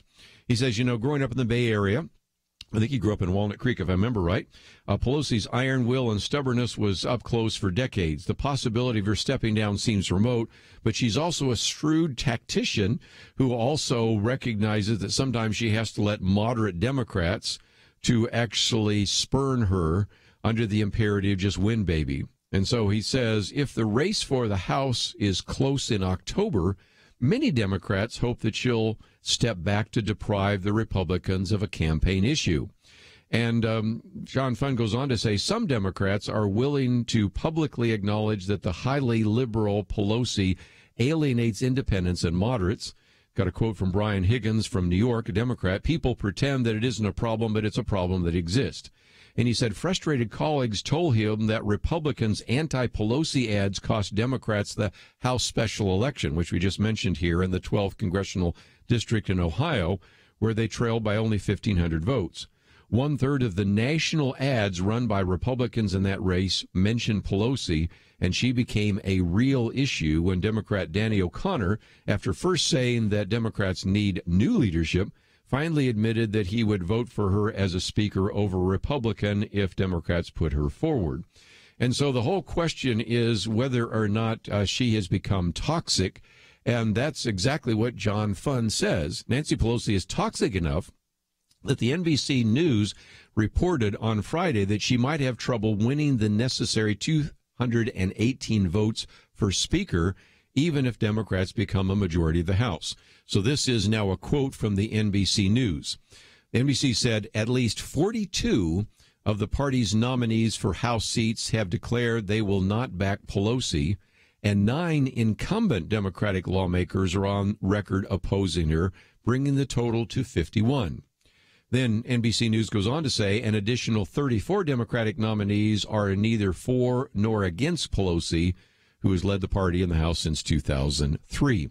So this is another thing that is surfaced out of this special election in Ohio.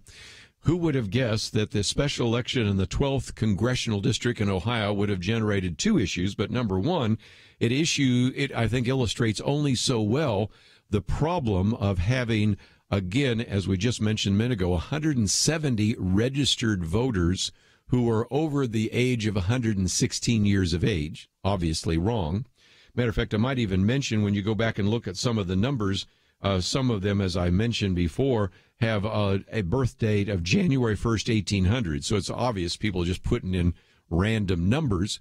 More importantly, of course, as I've mentioned before, we have all sorts of potential for mischief because when you look at the fact that 248 counties have more names on the voter rolls than the total number of people of voting age in those counties, there's a problem. And, of course, we have people that have moved, they're deceased, we have duplicate registration. So that's one of the things that surfaced from that special election last week. And another one is Nancy Pelosi has become somewhat of a lightning rod, and it will be interesting to see whether or not she says maybe later that she will not run as Speaker of the House, or because she's raised so much money for the Democrats, she will simply stay in and say, when you are elected, you may say you're going to vote against me, but I'm the one that paid the bill for you to actually make your way into the House of Representatives. So we'll see. A lot of people think it's quite likely Democrats will control the House of Representatives, but will Nancy Pelosi be an issue? We'll have to pay attention to that as we go along. When we come back, we're going to spend some time talking with Kay Bennett of the Baptist Friendship House in New Orleans. I think you're going to enjoy that conversation, and then a little bit later we'll get into some other important issues in the next hour. All that coming up right after these messages.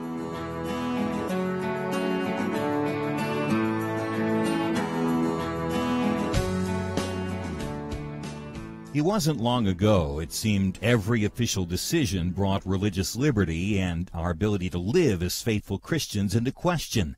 Some of us wondered how long it would be before we were literally forced to choose between obeying God or men. That pressure seems to have subsided just a bit, and now is the time not to take a breath, but to work as hard as we can for the future of our nation. Thanks to you, Point of View is doing just that. And our special thanks to those who have become members of Truth Team 360. In football, 22 guys battle it out on the field while 40 or 60,000 watch in the stands and perhaps hundreds of thousands more watch on television. We need a special few to get out of the seats and into the game. Join today by calling 1-800-347-5151 and ask to join the Truth Team, or visit us online at pointofview.net/team. We really do need you. The nation needs you. 800-347-5151 and pointofview.net/team. Point of View will continue after this.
You are listening to Point of View. The opinions expressed on Point of View do not necessarily reflect the views of the management or staff of this station. And now, here again is Kerby Anderson. We'll spend a little bit of time talking about what you can do in your own ministry, in your own community. And I thought it would be great for you to hear just a few minutes about the story of the Baptist Friendship Home. We have information about it on our website, and we bring now to the microphone Kay Bennett. Grew up in a dairy farm and graduated with a bachelor and master's degree in counseling psychology from the University of Southern Mississippi, also with a Master of Divinity degree from New Orleans Baptist Theological Seminary, and has been a missionary with the Home Mission Board of the Brantley Center, and we're going to be talking about the Baptist Friendship Home. So, Kay, welcome to Point of View. Thank you. It's good to be with you. Tell us a little bit about the journey from your background to today, working right there in New Orleans, because a lot of people might say a person growing up in a dairy farm probably the least likely to be in downtown New Orleans. Well, I graduated with my bachelor's degree from University of Southern Miss and did an internship and was able to minister to people's physical and emotional needs. And I grew up in a Christian home, and I just felt limited ministering to physical and emotional needs and not being able to minister to the spiritual need, the whole person. And I started talking with folks, and they shared with me about the counseling program at New Orleans Baptist Theological Seminary, and I came and talked with them, and I just had a real peace about it. I was coming to learn how to, in a sense, minister to the whole person. And while at seminary, God opened the door for me to go minister at Brantley Baptist Center, which was the old rescue mission here in New Orleans. We sheltered 250 people a night and had a substance abuse program for 36 folks, and it was like everything I had ever wanted to do. I tell folks I found the home with the homeless because I was able to minister to the physical, emotional, and spiritual needs of people. Well, and after that, of course, you got your Doctor of Ministry degree in counseling psychology as well. So that before we get into a little bit more about the Baptist Friendship Home, to speak to that issue, because it seems to me that one of the successes I've seen so often is when we bring in the faith component, whether it's dealing with drug abuse, whether it's dealing with dysfunctional families. And the sad reality is that the government can only throw money at a program or can maybe allow you to meet some of those needs. But by the time you get into the spiritual, they say, no, we can't really let you do that. And yet I think, Kay, many of the problems that you address, whether it was at the Brantley Center, whether it's at the Baptist Friendship House or wherever, are spiritual problems. They have a spiritual origin, and there's only so much that government programs to do, and that's where I think faith-based organizations in the church can step in. What are your thoughts? I agree. I believe, when, for example, in seeing someone that's homeless and they basically have lost everything and they're feeling helpless and hopeless, the only true person that can actually give them help and hope is Jesus Christ. And so when you're at the bottom and no place to look, you need that hope that Jesus brings because that's going to create a foundation for you to build off of. That's going to give you the strength and the encouragement that you need to rise above the circumstances that you find yourself in. Let's talk about the Baptist Friendship Home for just a minute. The house is located just a few blocks, as I understand it, from the French Market there in New Orleans and kind of on the northern edge of the French Quarter. Talk about what is there in terms of kind of its history, and then we'll talk about some of the programs that you have, because I think a lot of people that maybe travel to New Orleans to walk the French Quarter ought to come up and see what you're doing there just a few blocks away. Yes. Baptist Friendship House has existed since the 40s, and the coolest thing about Friendship House, as over the years, as the needs in the community have changed, the ministry center here has kind of changed to meet those needs. And one of the fastest growing populations of the homeless is homeless women with children. So when I first came to Baptist Friendship House, we started a transitional housing program for homeless women with children, and to help women break that vicious cycle. Because if you're a woman and you're on the street with children and you say, for example, take your children to a job interview, you're probably not going to get the job. If you get a job and you take your children to work with you every day, you're probably not going to keep that job. So we work here at Friendship House to break that cycle by helping women to we'll get their kids enrolled in school and daycare, build mom skills, transition them into employment, help them save their money, and transition them into their own housing, into permanent housing. And they come in with lots of different issues. I know lots of folks like to lump homeless into one category and just say they don't want to work or they're substance abusers.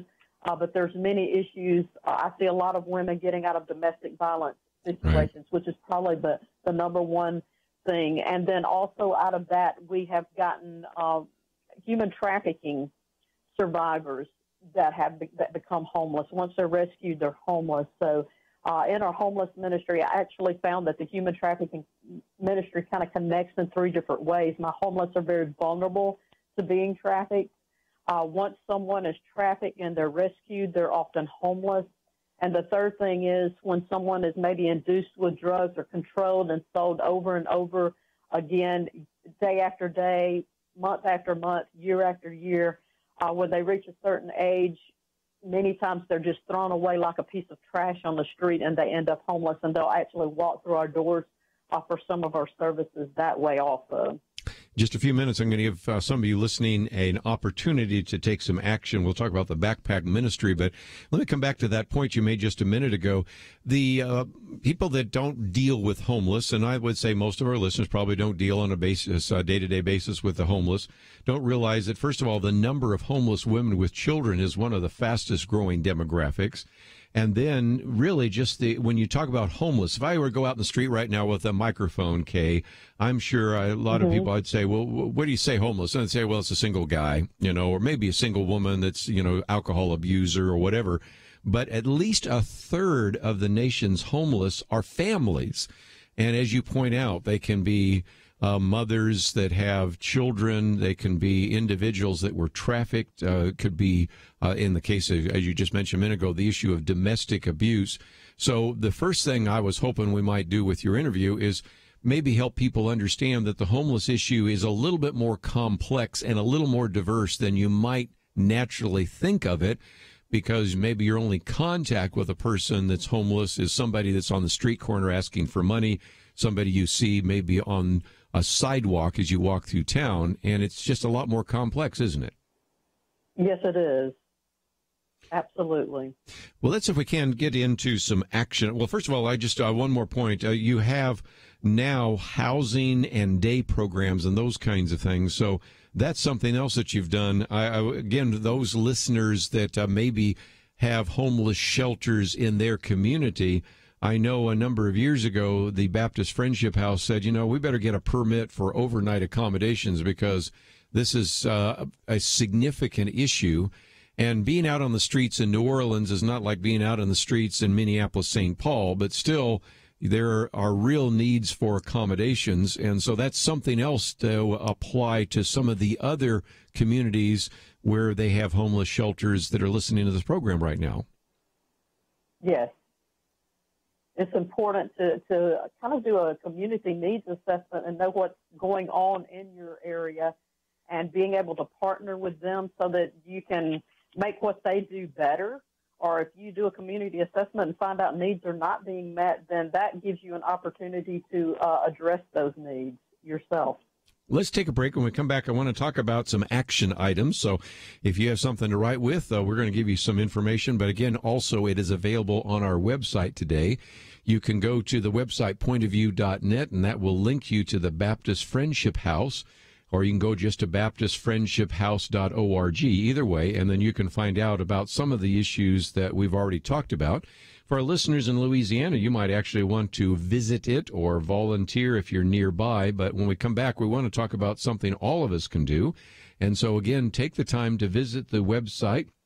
And as you do so, recognize that this is something that obviously is taking place in New Orleans and Louisiana, but it can happen in your own community as well. And to begin to maybe learn some lessons from what they are doing and apply it to your community. This might be a ministry that your church already has to the homeless, or you may have a homeless ministry or shelter there as well, and you are certainly wanting to do what you can to reach out to those individuals that maybe are leaving domestic abuse, leaving human trafficking, or those who have become addicted to some kind of substance. It could be alcohol, it could be cocaine, it could be all the opioid addictions that we have written about in our recent Outlook magazine. So those are a couple of issues that we certainly would encourage you to find out more.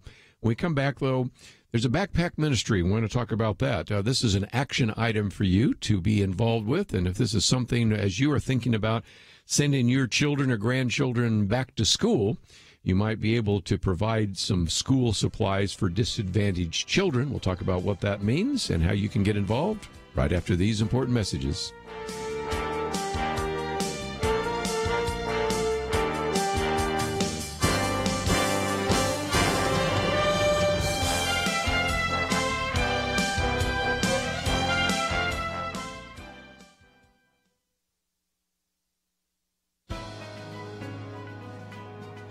Welcome to the First Liberty Briefing.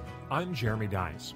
The men and women of our armed forces follow rules. They have to. As Colonel Jessup famously put it in the movie A Few Good Men, we follow orders or people die. Scott Schweizer takes that to heart, and in his 25-year career as a soldier and Army chaplain, he's always followed the rules of the Army and the North American Mission Board that sends him there.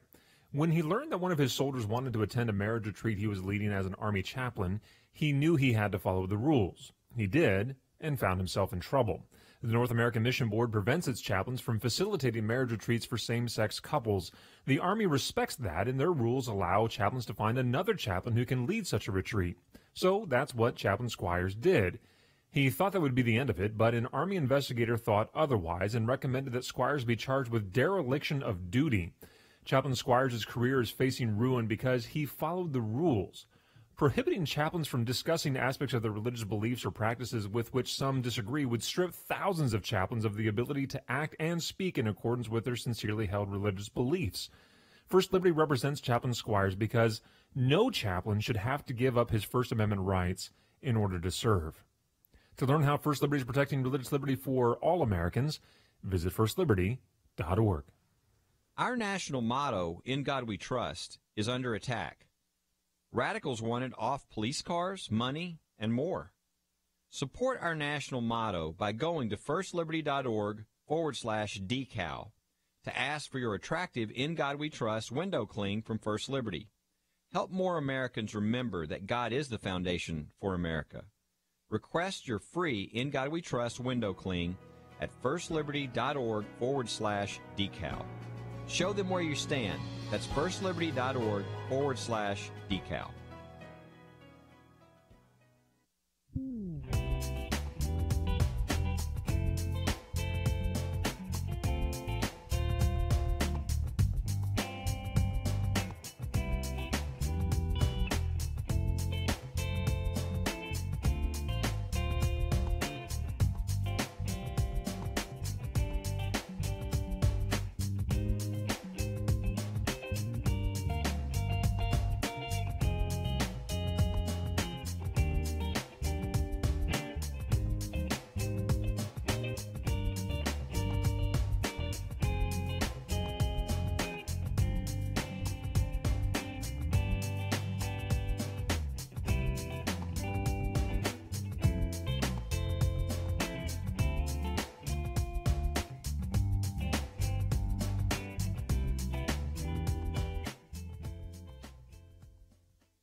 Now, back to Point of View, your listener-supported source for truth. Back for a few more minutes. Kay Bennett with us as we are talking today about the ministry that she has at the Baptist Friendship House. But also, as you go to our website, you'll also notice we have a link to Backpack Ministry.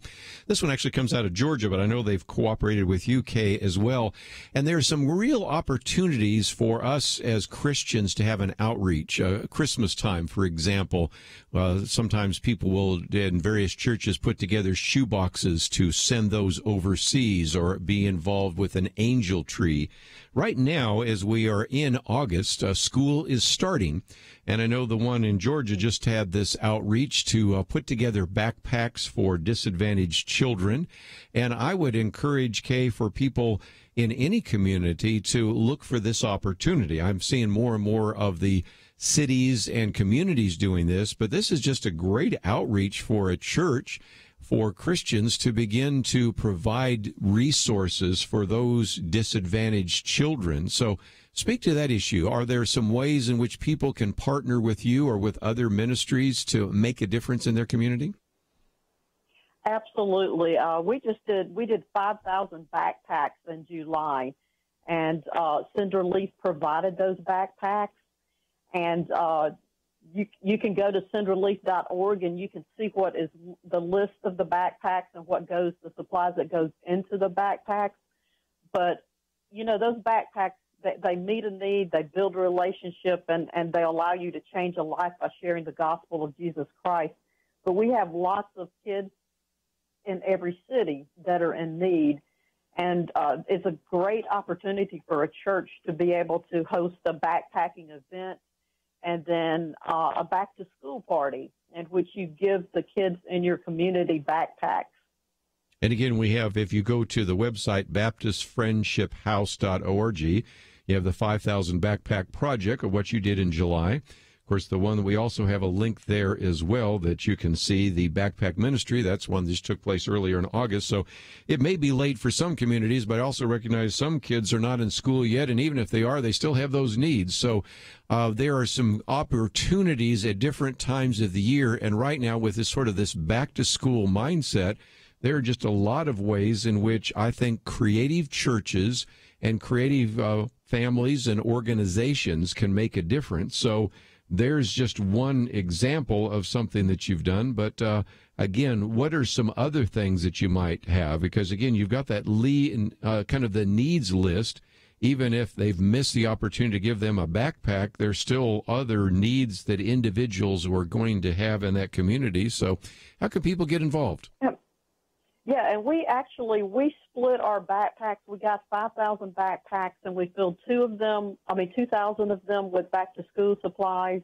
We filled 1,500 of them with supplies that homeless would need, and we filled 1,500 of them with supplies that human trafficking survivors would need. And all of it was built around basically, if children show up to school and they don't have school supplies and a backpack, what's going to happen? They're going to probably get bullied, picked on, and that makes them very vulnerable. You're already vulnerable if you live in poverty, but when you get bullied, it makes you more vulnerable to being trafficked or for different things to happen to you. So what a difference a church can make in that. With homeless folks, you were mentioning earlier about seeing someone on the corner or maybe seeing someone by the traffic light that maybe has holding up a sign that says, I'm homeless and hungry. If you have a backpack that has hygiene articles in it, snack pack items in it, that's a great way to meet a need of that person, to build a relationship, to find out what's going on in their life so that you can help that life to change and to be able to share Jesus with them. Also, with the human trafficking survivors, most of the time when they're rescued, they basically have the clothes that are on their back. So having a backpack full of those items is important, too, to build that trust and that relationship with them also. So again, I would encourage people to get a backpack and put it in their car or their van and be ready to go. Absolutely. But that's something we do all year long here. It doesn't matter that school's just now starting. We have people that show up at our doors all year long that are looking for school supplies. Just before we go, I wanted to also get into the issue of human trafficking. That's one of the items on your website, Baptist Friendship House, and you talk about awareness, advocacy, and assistance. We have really over these years tried to emphasize this, and I think we've gotten to the point now where churches recognize this is a real problem, and churches and Christians need to be sensitized to it. So what would you recommend? Because if we are paying attention to what's happened in our community, sooner rather than later, we're going to see some young girl out there that probably has been forced into prostitution, somebody who's being sexually trafficked. And what would you recommend that individuals who see that or are aware of that, what can they do and what should they do? First of all, I believe every church should educate their congregation and make them aware of what human trafficking is and what's going on. I would want to make sure that everyone knows the human trafficking hotline and resource center. That's 1-800-188-3737-888. It's kind of written funny where you can memorize it. So if you see something that looks like trafficking, you can call that number and report it. Or if you come across someone that is being trafficked and maybe they can't get out right now, but they know that they need help in the future, you can make sure that they get that number because they can call that number. I actually partner with the human trafficking hotline, so if someone's trafficked here to Louisiana and they call that 888-3737-888 number, they can conference call me in, and I can help that person to get their needs met and get them to safety many times. Well, again, those are some resources available. Again, we have a link to the baptistfriendshiphouse.org. Of course, you can just simply go to pointofview.net and find it. And again, I would encourage you to look under that pull-down tab on human trafficking and learn a little bit more about that in terms of awareness, advocacy, and assistance. And if you are certainly in the Louisiana area, I would hope that you'll take the time to visit this particular Baptist Friendship House, and also wherever you are located, take some of these ideas and apply them to your own community. There's still an opportunity to maybe begin to educate and empower people in your congregation to go out there and make a difference and to create some backpacks for young people in your community. Again, I suggest that everybody could have a backpack on their own car or van. As you see somebody with needs, you could hand them that, and you would do a great deal to make a difference in their life. So I appreciate, Kay, the tremendous involvement that you've had, and thank you for giving us some time today on Point of View. Thank you so much. I appreciate you. Well, again, we're going to take a break, and when we come back in the next hour, going to get into this whole issue of insider trading. We're going to be talking with Peter Schweizer, who has written quite a number of books, and we'll get into that. But Representative Christopher Collins has been accused of actually insider trading, but I want to broaden it very quickly beyond the story that we talked about on this program just a few days ago on our Millennial Roundtable to the fact that a lot more of that is going on. And years ago, when I had Peter Schweizer on for the first time, I was looking at my commentary from 2011. That's 7 years ago, when he wrote the book, Throw Them All Out. He was, of course, making a call for term limits and electoral backlash against incumbents, which actually indeed took place. But he also pointed out the amount of crony capitalism at that time. Now we call it draining the swamp. And indeed, I think the swamp is getting drained for a variety of reasons. And one of those is some of these individuals that have been corrupt are getting caught. But if you think they're the only people engaged in what we would think are illegal and immoral and unethical actions, you need to listen to the next broadcast that we're going to do with Peter Schweizer. But we need to take a break, and when we come back, we'll chat with him. And then we have some other issues to talk about, the compound in New Mexico and a variety of other issues that we will put on the table in that last half hour. All that is coming up right after these messages.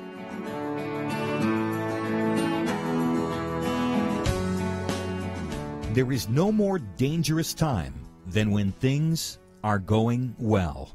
Remember Elijah on Mount Carmel? Fire came down. There was no doubt who was God, but what happened next?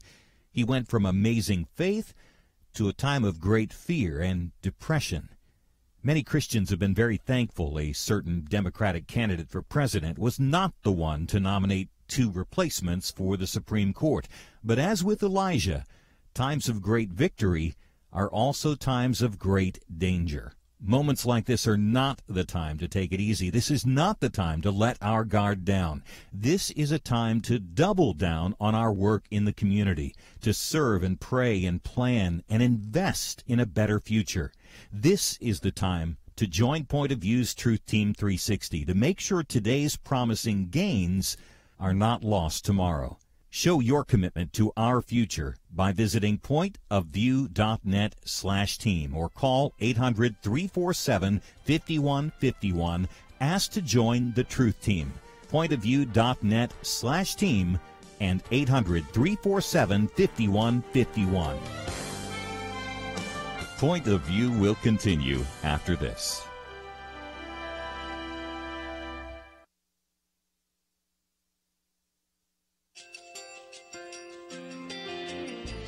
I just want to thank you so much for all the wonderful programming you have.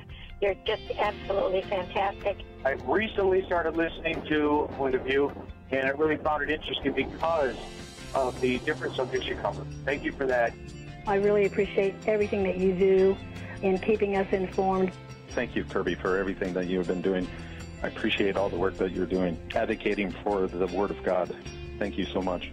Point of View, I think, is absolutely necessary because it's a Christian perspective, a biblical worldview perspective, and receive very current, up-to-date information about what is really going on, week to week in our culture, which is changing so rapidly, and yet it's morally sliding backwards.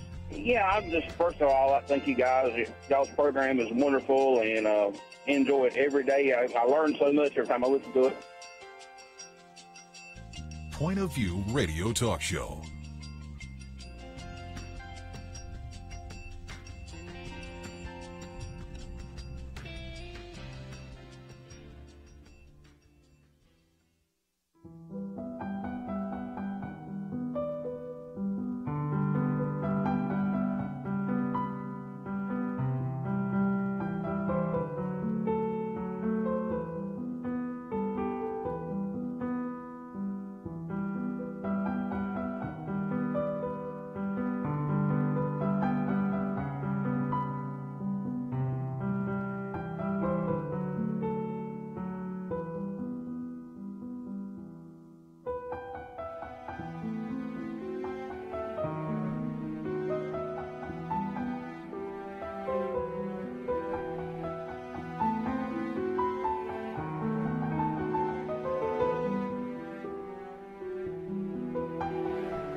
Hi, this is Kerby Anderson. You know, each day we take on the tough issues and provide a biblical perspective to them. The topics we cover are wide-ranging: apologetics, theology, prophecy, creation and evolution, intelligent design, marriage, family, child-rearing, the millennial generation, trends in society, politics, economics, business, religious liberty, the Constitution, public policy, foreign policy, military policy, tensions in the Middle East, abortion, homosexuality, pornography, sexual ethics, media, technology, history, and America's godly heritage. We talk about anything that affects your faith, your family, or your freedom. So don't go anywhere, because Point of View continues right now.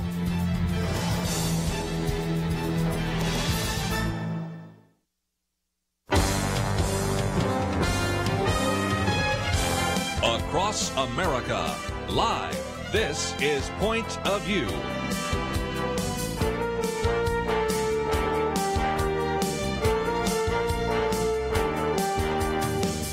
And now, Kerby Anderson. Last hour today, we're going to spend some time now talking about Representative Christopher Collins and the whole push by the Democrats to begin to focus on corruption. But again, I love the piece that came out with the Wall Street Journal, Corruption and Double Standards. Got a picture of Representative, or I guess Senator Bob Menendez, and we can, of course, look at all sorts of examples of that.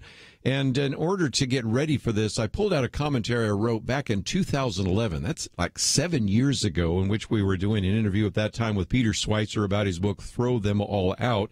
It was really an argument for term limits and even talking about this electoral backlash against incumbents. But that's where he was pointing out that how members of Congress were getting rich off of insider stock tips. If you haven't paid attention to that, one thing that's got his attention at the time was when you looked at those that maybe were corporate insiders, they maybe did beat the market by about 5%, and maybe a hedge fund by 7%. But the average senator at that time was beating the market by 12% each year. And as I said in the commentary back then, either they were the smartest stock traders in the world, or they were using their insider knowledge to make themselves wealthy. And, of course, you know where the answer is for that.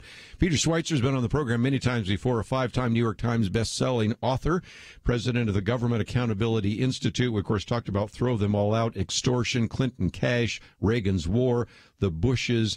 Individual with a master's degree from Oxford University, has his bachelor from George Washington University, and joins us now by phone. Peter Schweizer, welcome back to Point of View. Oh, it's always great to be on with you. Thanks for having me. 7 years ago, you educated all of us about the fact that, and I think that's what caught your attention, is that members of Congress and senators in particular were doing, and they were beating the market better than the smartest people on Wall Street. Something's awry, wasn't it?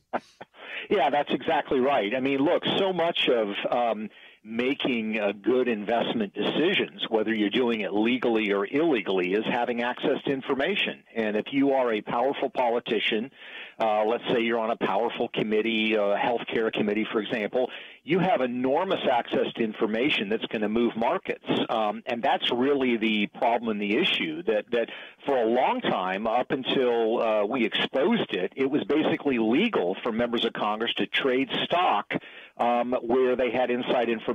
They might introduce an amendment to the health care bill that was going to affect health insurance companies. They were free to trade stock based on that information. So it's a persistent problem. It has not gone away. It's a bipartisan problem, and it needs to be dealt with. And I'm actually encouraged that this case is being prosecuted by the Department of Justice. Let's talk about that, because some people say, well, that's just a good example of how corrupt the Republicans are. I take it the other way, and that is Christopher Collins, wasn't he the first member of Congress to endorse Donald Trump? So you'd say, well, he's one of Trump's friends, but that didn't keep the Justice Department and others and the FTC from going after him. And so in some respects, that's good. It says that people are not above the law, in contrast to something I know you're going to say about Hillary Clinton before we're done.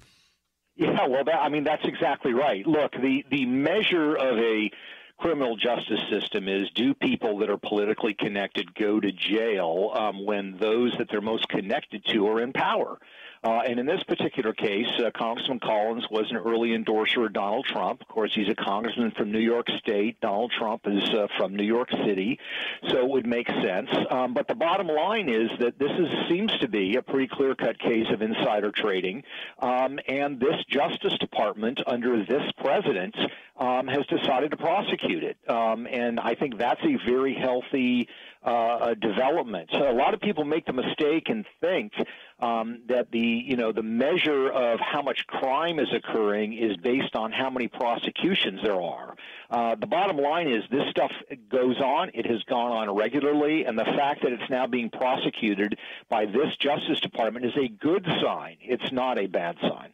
Well, and I want to move on in just a few minutes to Senator Menendez, Nancy Pelosi, even going back to maybe Dennis Hastert and some others, but let's at least finish this. Christopher Collins, again, he was a head of or had worked with an Australian company. And he even said at one point, this is the article we posted from the New York Times, that the success of this Australian company's drug would be carved into his tombstone. Well, yeah, but it went the other way. And the problem is, if you know that your stock is going to go down, you can obviously benefit from that. But if you tell someone else, and he obviously tipped off his son, that's where he is now guilty of insider trading. True? Yeah, that's exactly right. Basically, this is a small biopharmaceutical company. They were doing tests for a new drug on MS, to treat MS. Which, of course, we all hope that those tests would go well for the sake of people that are struggling with that. But the tests didn't go well, and the congressman knew that in advance of it being released to the public. He told his son. His son then told other family members. And in the 2 days before this became public, which then sent the stock crashing some 90%, the family members were the two largest committing these stock transactions. So, I mean, they didn't try to cover it up. They were obvious about it. They were blatant about it, and they got caught. And I think it's important that they did get caught, because you can't have this kind of self-dealing taking place. It's going to lead to people not trusting the markets anymore. Well, and certainly that is the case. You know, one of the things that you have identified in many of your books, and I talked all the way back to that book, Throw Them All Out, is that you have members of Congress who then, when they leave Congress, leave as multimillionaires. And so some of that is from stock trading. And, of course, maybe there's some laws there. But you have pointed out that also there are ways in which they can steer a parkway, a rail system, a bridge, to land that they own, or they know a road is going to go through there and buy the land. That's one of the things that caught Dennis Hastert, isn't it? That's right. Dennis Hastert, who was Speaker of the House, when he became Speaker of the House in the late 1990s, his net worth was a few $100,000. He purchased some land in central Illinois, and then about a year later, he, as Speaker, pushed through $200 million in taxpayer money for something called the Prairie Parkway, which was going to build this, nice roadway right through rural Illinois. And I know you have a very smart audience, and so they've probably figured out that, yes, indeed, that roadway was going to run right by the property that he had purchased a year earlier. Yes. And this is something that happens. Both parties do it.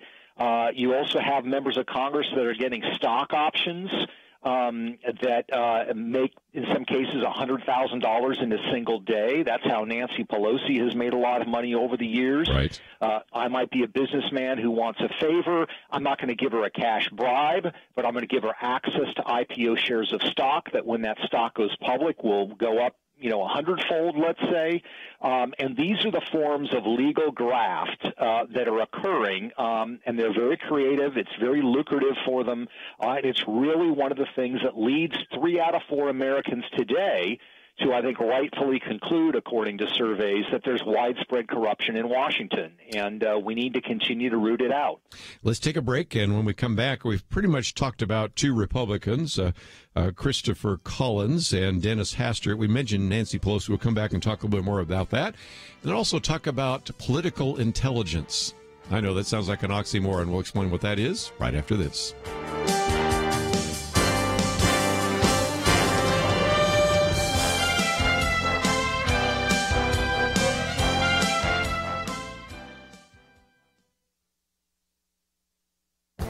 This is Viewpoints with Kerby Anderson. Michael Barone asks a troubling question. Why is it considered liberal to compel others to say or fund things they don't believe? He raises this question in light of the 3 Supreme Court decisions that struck down compelled speech. He wonders why liberals on the court and progressives in society aren't disturbed by attempts to compel speech. In the past, liberal justices like Oliver Wendell Holmes supported free speech and freedom of association. Today, liberal Supreme Court justices don't see a constitutional problem with compelling crisis pregnancy centers to send messages they find repugnant or forcing people to participate in ceremonies prohibited by their religion. David French is concerned that liberals don't understand why conscience is so important to Christians. He mentions 2 articles that lament the fact that Catholic hospitals have restrictions. He has seen this before in other contexts. The secular society essentially says, we appreciate you feeding, housing, and caring for the poor, but you must do it by advancing the worldview we prefer. If you don't, we will pass laws that violate your conscience. We'll call you bigots and misogynists when you resist. He uses an analogy to illustrate how liberals and progressives misunderstand religious faith. He says it's almost like some people believe a religious worldview is like a Jenga tower. You can pull out a few planks without causing a whole edifice to collapse. For critics of religion, they see any religious belief based on conscience as disposable if it contradicts the current politically correct view in society. These narrow Supreme Court rulings, as well as articles complaining about Catholic hospitals that hold to Catholic doctrine, illustrate why it is so important that the right judges and justices are nominated and confirmed to the federal courts. I'm Kerby Anderson, and that's my point of view. Take Kerby and the Point of View team with you on the go with the Point of View app. Search for Point of View Radio at the Apple or Google Play stores.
You're listening to Point of View, your listener-supported source for truth. Goes to have Peter Schweizer with us for a few more minutes with the Government Accountability Institute.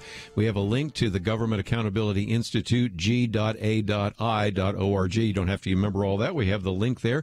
The mission is to investigate and expose crony capitalism, the misuse of taxpayer monies, and other governmental corruption or malfeasance. And you can even report corruption, and that's all on his website. And Peter, let's, if we can, talk about just a few Democrats. We've already given some examples of Republicans, Christopher Collins and Dennis Hastert, who was the former Speaker of the House, but another former Speaker of the House you just mentioned in passing, Nancy Pelosi. How is it that Nancy Pelosi has, in a sense, been able to do some of these things and receive financial benefit, but not go afoul of various kinds of laws and governmental regulations? Well, I think the biggest difference between what Congressman Collins did and what other members do is that Congressman Collins' family was just out in the open, and they did it in such a blatant fashion it was easy to detect. You know, a lot of them are very crafty about it. So Nancy Pelosi, for example, you know, has received IPO shares of stock. When she was Speaker of the House, Visa, the credit card company, wanted to block legislation that was working its way through the House, and they gave her and her husband 5,000 shares of pre-IPO stock. When that stock went public, they made $100,000 in a single day. And the legislation that Visa wanted killed was killed. So that's a form of this. We actually did a segment with 60 Minutes on this a few years ago, and we found at least 8 other cases where she had been given access to IPO shares of stock. with companies that had legislation of interest sitting in Congress. So it's a question of being crafty about it. And, you know, as we become more global, the problem has become more global. You know, one other quick example I'll give you in my most recent book, Secret Empires, is Joe Biden, who has said, you know, he has very little wealth. He's not a wealthy man. But when he was vice president, he flew on Air Force Two to Beijing, China, to meet with Chinese leaders. With him on the plane was his son, Hunter Biden. They came back, and 10 days after that trip, Hunter Biden's small financial firm got a $1 billion deal with the Chinese government. That's something that doesn't show up on any disclosure forms because, of course, the vice president doesn't have to disclose his son's income. So there are all kinds of ways in which, you know, our political figures find ways around this. That's why you need to keep exposing it and monitoring it, because they get very, very creative. Well, again, we've talked with you before about Clinton Cash and a number of others, but there is a real dichotomy. There is a real double standard, or whatever phrase you want to use, between the kid gloves that have been treating the Clintons, and in particular the Clinton Foundation and those kinds of things, and the way in which we see Christopher Collins is going to be treated over the next couple of months. Yeah, no question about it. And look, I think I've been very consistent, you know, whether it's the Paul Manafort case, you know, my view is if he broke the law, he needs to be held into account. But the problem is that it seems to be very, very selective. And you've seen that in the case of the Clintons, with the Clinton Foundation, with the Clinton emails. And this is what frustrates the American public. You know, people wonder, why is it people are so angry at Washington? Why is there, you know, so many people sort of shaking their fist at Washington, D.C. and you know, in disgust at what's going on in there? Why is there this talk about the swamp? Well, the reason is because there is this double standard, and the notion that our political leaders can get away with things depending on whether there's a D or an R after their name, and that they can get away with things that the rest of us would get thrown into jail for doing, is one of the things that really is undermining our political system. And it's reaching the point where, you know, people are just going to tune out. And the problem is, Kerby, that's precisely what they want us to do. Right. They don't want us engaged. They don't want us concerned. They want us looking away in disgust, because when we look away in disgust and in frustration, it gives them more opportunities to engage in this kind of behavior. Well, I just mentioned that earlier you also heard me quoting from the Government Accountability Institute, because Eric Eggers, as we pointed out when we were talking about the 12th Congressional District there, 170 registered voters in Ohio's 12th Congressional District that are listed over 116 years of age. Why that number? Well, the oldest person in the world is 115 years of age. So we'll get into that in just a minute. But I did mention this idea of political intelligence for just a minute. People go, what is that? If you are a lobbyist, you have to register. And so we can at least sort of monitor what you're doing in terms of trying to get a particular piece of legislation that benefits a company or something else. But you are the person that really broke the story to me about this idea of political intelligence, which is not monitored. Explain that, if you might.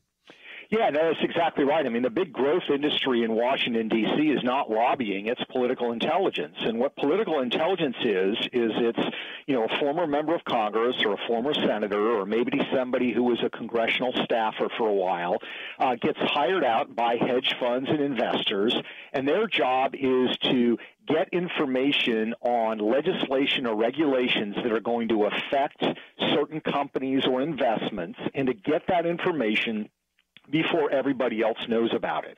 So if, for example, the Medicare is going to start covering certain drugs, that's going to be enormously profitable to the companies that have those drugs that are going to be covered. So a member of Congress who's left might call an old colleague, or they might call a regulator. They might get access to that information. They will sell that information to hedge funds or investors. Well, that is classic insider trading. Yes. And it should not be legal. The problem is, if you are in the political intelligence business, There's no regulation. There's no accountability. If you're a lobbyist, you have to at least explain who's paying you and who you're meeting with. There's none of that with political intelligence, and I think it's something that does need to be regulated. I'm generally not somebody who likes regulations, but if we're going to regulate somebody, let's regulate the politicians, because they're the ones that really need this watching. That's called draining the swamp. And so I'm going to open up the phones and give some people an opportunity to express their desire to drain the swamps after you leave. 1-800-351-1212. But you just heard a minute ago that, of course, I was quoting from one of your other colleagues. It's amazing how many times I end up quoting from the Government Accountability Institute. But what happened there in Ohio 12th Congressional District, we talked about it last week, but 170 individuals that are at least 116 years or older. Matter of fact, some have dates that go back to the previous century, so that means they're 200 years of age. Obviously, we need to clean up the voter rolls, don't we? Yeah, that's exactly right. I mean, Eric Eggers has a new book out called Fraud. It's about very serious problems we have with efforts to undermine the integrity of our elections. And one of the points that he made is that the voter data that we have is so wildly inaccurate. So you've got this fact that these people that are obviously not over 116 years old that have voted, it makes you very concerned about what other information is not accurate. Names. It makes you wonder about who is actually showing up and voting. And one of the things that he shows in the book Fraud is this problem with these systematic efforts. There are techniques. One of them is called granny gardening. And what that really is they go to nursing homes and they collect absentee ballots, hundreds of them at some of these nursing homes, and they just fill them out. And they falsify the names.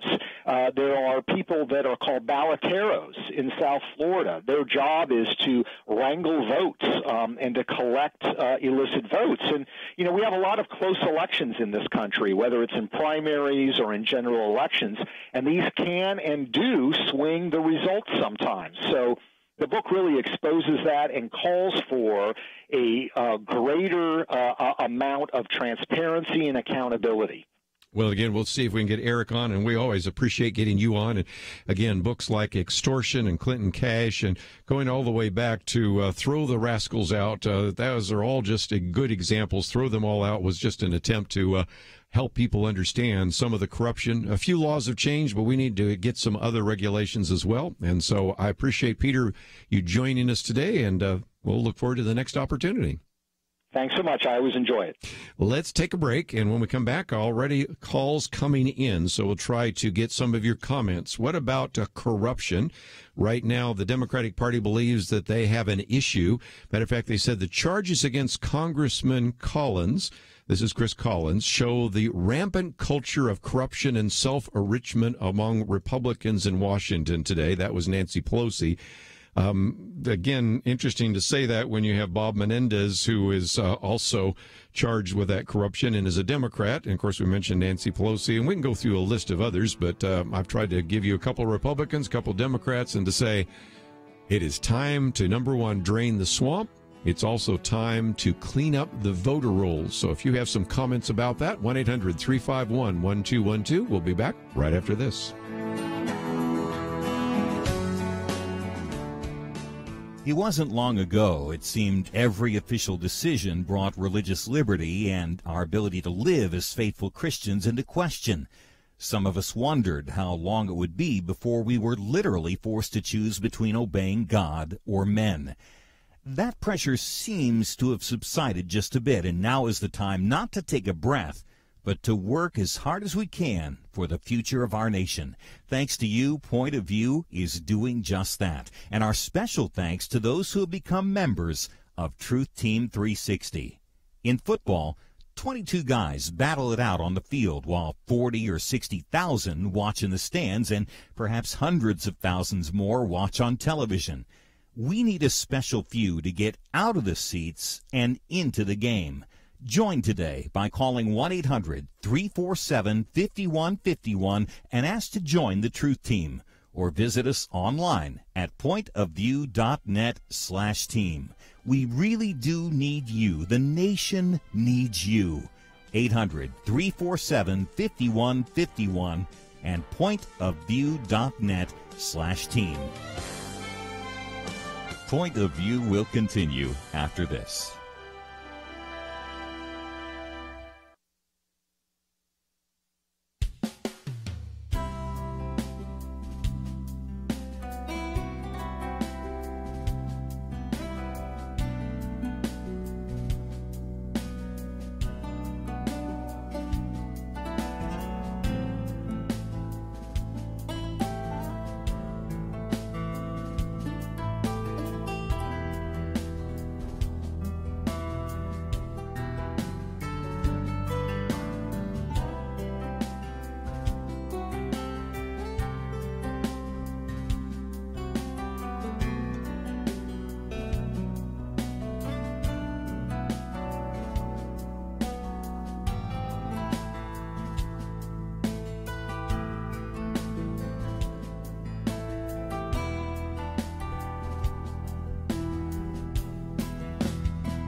You are listening to Point of View.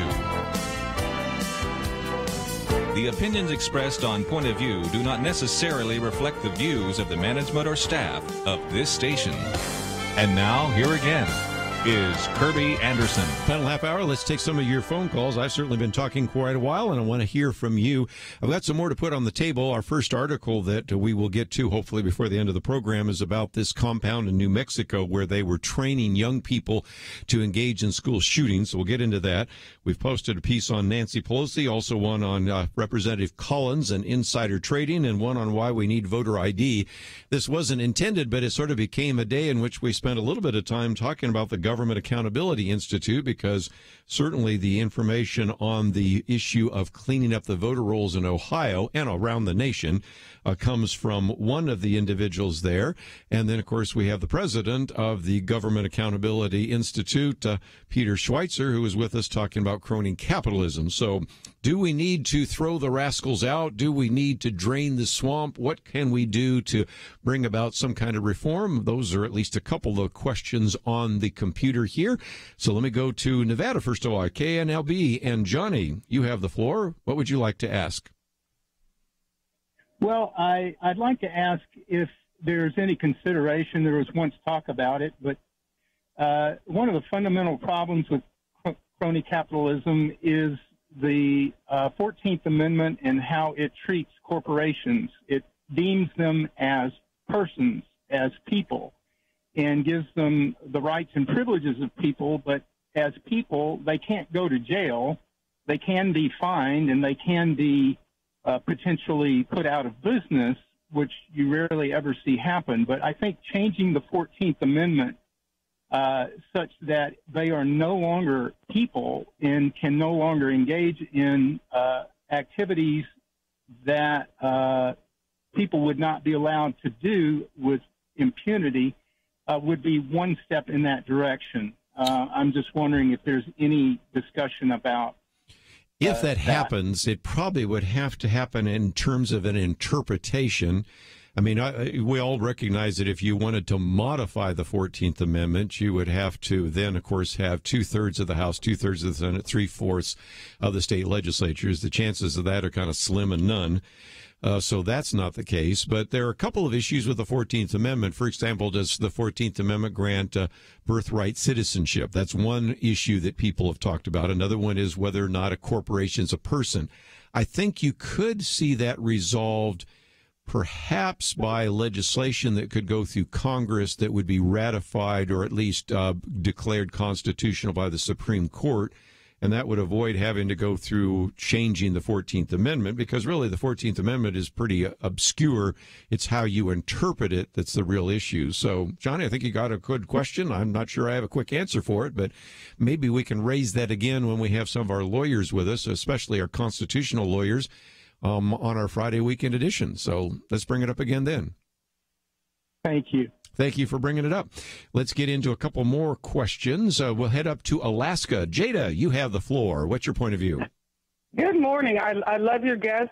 God bless him. Thank you for all of the information that he's perused through and handed to us. And my question is, with what we have going on and the amount of corruption that we have going on, would it be possible to do a citizen groundswell and start a mandatory recovery for America where we make all of our elected officials go through a vetting process, an investigation process, and then hold them accountable for a period of up to 5 to 10 years where they can't be employed by anybody that they've done business with, so that they're not selling out the American public anymore? Is there a way to investigate all of them, irregardless of their party, and hold them accountable? Well, one thing that has been proposed, and there are attempts to bring about more of those changes, are the prevention of what is called the iron triangle, the situation where I'm a member of Congress, then I leave and become part of a corporation, or I leave and become part of a think tank, and I'm still kind of a lobbyist. So they've tried to limit, for example, the opportunity of somebody that's maybe in the defense area working to also work contracts, or a person, as let's just use the Chris Collins example just a minute ago, somebody that worked in the area of biotech, benefiting from some of those decisions. And the point that we need to make is, as we just talked about a minute ago with Peter Schweizer, is this idea of political intelligence. There's no even any regulation. There's at least regulation over lobbyists, but not enough. So I do believe that if we're going to bring about any remarkable changes, it's going to have to come either by electing lots of ethically minded members of Congress, and we haven't done very well because incumbents keep getting reelected time and time again, or to consider whether or not we need to have an Article 5 constitutional convention or something like that. Because if you think Congress is going to limit itself, if you think Congress is going to actually try to pass a balanced budget amendment, if you think Congress is going to actually implement term limits, I just don't see a lot of that happening. And if it does, we're going to have a remarkable groundswell of activists like you and me to go and change the Constitution of Congress right now, because I see a lot of these individuals in the swamp that need to just go somewhere else. That's exactly what I'm talking about. If we, the public, the gentleman that you had earlier outlined exactly what they're doing wrong. So if we, the public, instead of letting them write laws to protect themselves, set up the parameters of what they can do instead of giving them free rein, then we're responsible for what they're allowed to get away with, instead of letting, the thieves run away with the safe. Right. Well, and again, I agree with you. And I just think that we do that at the ballot box. I think there's saying, let's use Alaska, since that's where you are at the moment. I think you could really require that an individual, before he or she runs for office, has to meet certain criteria or has to be evaluated or something, whether it's governmentally sanctioned or the private sector, and says, wait a minute, here are some reasons why we think that this person might not be acting in the best interest of the citizens of the state of Alaska for those reasons. Well, what I'm learning is that if you gather a petition, if you get enough signatures, that the grassroots community can do anything. If we have enough signatures that say, nope, if you're caught doing this, you're mandatory sentences, you're not allowed to do this, then they shouldn't be in a position to override the people. And if it's done state by state and then collectively, federally, then I think you actually have the voice of the people directing the leadership in the way they want the leadership to conduct themselves. I think I agree. And again, maybe Peter Schweizer has an idea of what that petition would look like. I'll check with him. And of course, we've done our action alerts, so we'll see what we can do, because obviously we've identified a problem. And the first thing that you can do, obviously, is pay attention to who you're going to vote for in November. We're in the midst of these midterm elections, and this has been a time when probably more incumbents have been thrown out of office during some of these midterm elections. So you need to really pay attention to what's happening in your particular state and local jurisdiction. Let's take another phone call just before we take a break. We'll head up to New Hampshire this time. Kay, what would you like to add to the conversation? Hi. Well, my question kind of, I guess, piggybacks off the lady that had just called in. And my question is whether or not it would be possible on a state-by-state basis to have citizens, much like they would do at the local level when they write up parameters for like a zoning ordinance or something like that they want to put into effect. But do it on a state-by-state basis where you'd have a lot of people come together and write up some sort of ordinance that would be an ordinance with some sort of ballot initiative, where when these people go to Washington, if they get a certain salary each year, that while they're in office, they wouldn't be able to come out of there. Let's say if they make $150,000 a year, they wouldn't be able to come out of there as $12 million in their pockets once they leave office, or it would hold them to just the salary that they're making while they're in. And if you added that to what the lady who has just called in said about holding them accountable after they leave office, to where they can't have their hands or other people's hands in their pockets or their hands in someone else's pockets to make themselves millionaires from their time in office, and do that as a ballot initiative in each state, all across the United States, couldn't we take back and stop what's going on and take back the accountability for Washington and what they're doing wrong now? I think so, and I think it is state by state. Let me see if we can find maybe some of the states that have implemented, maybe even in the state legislature, the most effective ethics reforms, and then maybe that becomes a model for other states to adopt and for us to build some momentum. So, I mean, I think you've got some good points there, and we have one of those mandatory breaks, so I'm going to take it. But again, if you would like to know a little bit more about some of the organizations that we've been talking about today, certainly do want to encourage you to go to the website. And interestingly enough, this turned out to be kind of a great promotion today for the Government Accountability Institute. because we talked about the voter rolls and we talked about crony capitalism, two different individuals with the same organization. So a good reason to go to the website, find out a little bit more. We'll be back right after this.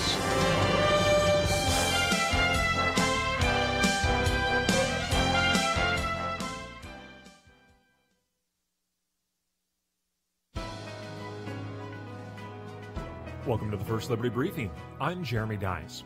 The men and women of our armed forces follow rules. They have to. As Colonel Jessup famously put it in the movie A Few Good Men, we follow orders or people die. Scott Schweizer takes that to heart, and in his 25-year career as a soldier and Army chaplain, he's always followed the rules of the Army and the North American Mission Board that sends him there. When he learned that one of his soldiers wanted to attend a marriage retreat he was leading as an Army chaplain, he knew he had to follow the rules. He did, and found himself in trouble. The North American Mission Board prevents its chaplains from facilitating marriage retreats for same-sex couples.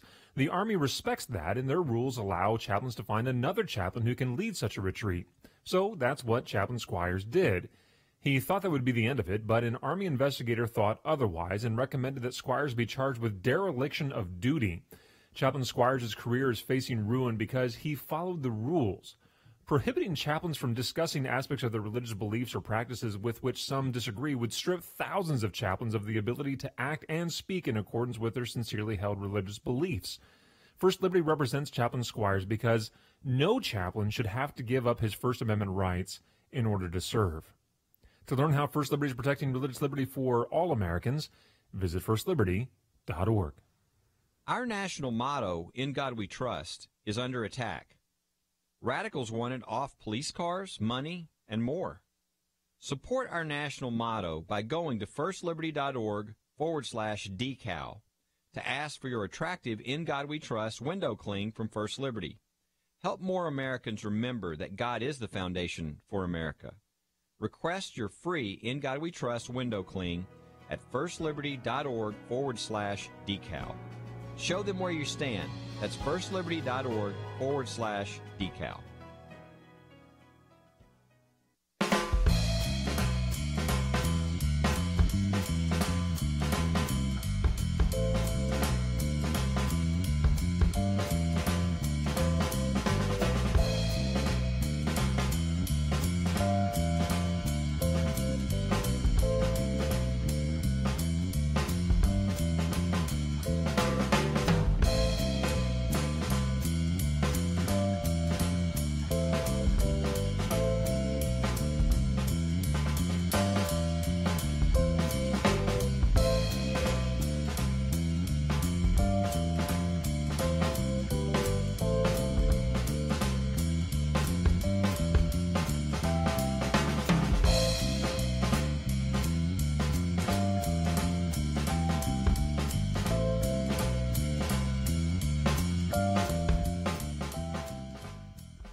Now, back to Point of View, your listener-supported source for truth. One of the things we talk about so often here on Point of View is the need for some kind of discernment about media and to read widely, because sometimes the mainstream media just simply doesn't cover a story, or it only covers it in an incomplete way.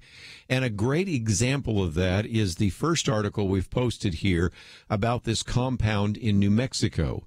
Now, some of you might say, yeah, I'm glad you're talking about this because this is a real threat to our future and a real threat to schools. And some of the rest of you go, I don't even know what you're talking about because I haven't seen anything in the press about this.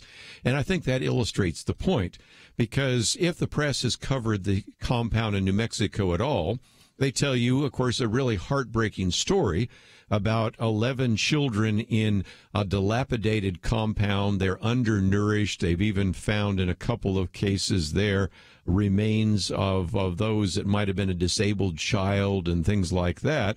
And you hear about the individual that was actually arrested for that. But the real story is that this is a compound that was actually training kids for school shootings. And John Smirek, who's been on the program with us many times before, uses this great hypothetical for Stream. Now, this is hypothetical. This is not actually true. But he says, imagine if you have this news report that says national media exploded today with wall-to-wall coverage of the latest fringe right-wing threat to peace and public order. A sheriff raided a New Mexico compound. It was controlled by a 41-year-old Roy Austin Graham, who's the son of Franklin and grandson of Billy Graham, both famous evangelists. Alt-right Richard Spencer has called Franklin Graham his mentor, motivator, and encourager. Of course, all this is not true. Police freed 11 children and all malnourished. Police allege that Graham was training the children in the use of firearms. The goal was to use them in school shootings across America. Leading lawmakers in Congress have issued a ringing demand for President Trump to pass their latest measures for gun control. They called on the FBI to investigate politicized hate groups. Critics of the religious right on news programs aired on every network pointed to the theological roots of all of this, and then goes on to talk about the Southern Poverty Law Center listed many affiliated right-wing Christian groups as hate organizations. Of course, that's not what's happened.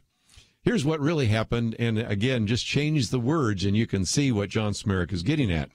News media were curiously silent or quiet about the latest Islamic migrant threat to peace and public order. A sheriff raided a New Mexico compound. It was controlled by a 39-year-old Shiraz Wahhaj. He is the son of Shiraz Wahhaj Sr., a prominent Brooklyn imam with ties to the 1993 World Trade Center bombing. American Muslim activist and organizer of the anti-Trump march has called the senior Wahhaj her mentor, motivator, and encourager. Police freed 11 children, all seriously malnourished. Police allege that Wahhaj was training the children in the use of firearms. His goal was to use them in school shootings across America. No lawmakers so far have called for tighter restrictions on immigration, nor proposed that the FBI investigate Islamist organizations. Critics of political Islam were not invited on news programs by any network to point out the theological roots of terrorist violence in things like the Quran. They warned in their shadow banning blogs and demonetized YouTube channels and the ongoing threat of political Islam in America. And the Southern Poverty Law Center lists many groups critical of political Islam as hate groups. You can see the point. Here's a couple of takeaways from this. First of all, this individual, Siraj Wahhaj, is the son, or some people say grandson, so I haven't figured out how they all are connected. But the original Siraj Wahhaj is somebody I mentioned in my book on Islam years ago. He was actually listed oftentimes as a moderate Muslim. He was invited by George W. Bush and the Bush White House to come to the White House and really talk about the need for us to have a relationship with moderate Muslims. And at the time, we've pointed out, and I point out in my book, that he was connected to the 1993 bombing of the World Trade Center. That one actually was ineffective, but nevertheless had connections to an individual who was known as the Blind Sheikh, Abdul Rahman, Omar Abdul Rahman, and an individual that was hardly what I would consider a moderate Muslim. Well, now it's his son who is actually training these children to actually go into schools and to engage in school shootings. And if you might say, is that really going to happen? Well, let me point out another article here. This comes from Peter Simcox, who points out that between January 2014 and July 2017, which is not even really just 3 years, just about 3 years total, that minors, those under the age of 18, were involved in 34 terrorist plots in Europe, 16% of the total.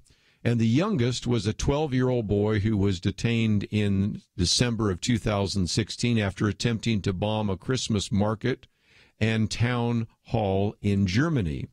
And so this is a phenomenon that we are starting to see, where individuals that are radicalized recognize that they might have difficulty being able to perpetuate certain kinds of evil. So they are working to recruit younger individuals, ones that you would be less likely to suspect of terrorist activity, less likely to suspect that they might be involved in a bombing or a school shooting. And that's exactly what has been happening in New Mexico. So here's a couple of questions that you might ask. how did we get to a point where somebody who was a moderate Muslim, in quote, using air quotes here, whose son is anything but a moderate Muslim, how did we get to a point where they had a compound where they are training young people to be involved in school shootings? Now, if you've listened to this program, you recognize that this is not the only compound being run by Muslims that the local law enforcement officials sometimes don't know what to do with. And so that is a source of concern. Number two, just from your point of view, how much have you heard about this New Mexico compound? And how much, when you did hear about it, if you heard about it at all, did you hear that they were training kids to actually be involved in school shootings? Now at least you can kind of see the issue. Certainly Robert Spencer, who's the director of Jihad Watch, says that he thinks much of the media is ignoring the connection to Islam and just focusing on the fact that it's a tragic story of abused children. But he says there were weapons found there, quite a lot of weapons, making it very clear what they were doing there. And the police said that there was obvious signs of what they called Islamic extremism.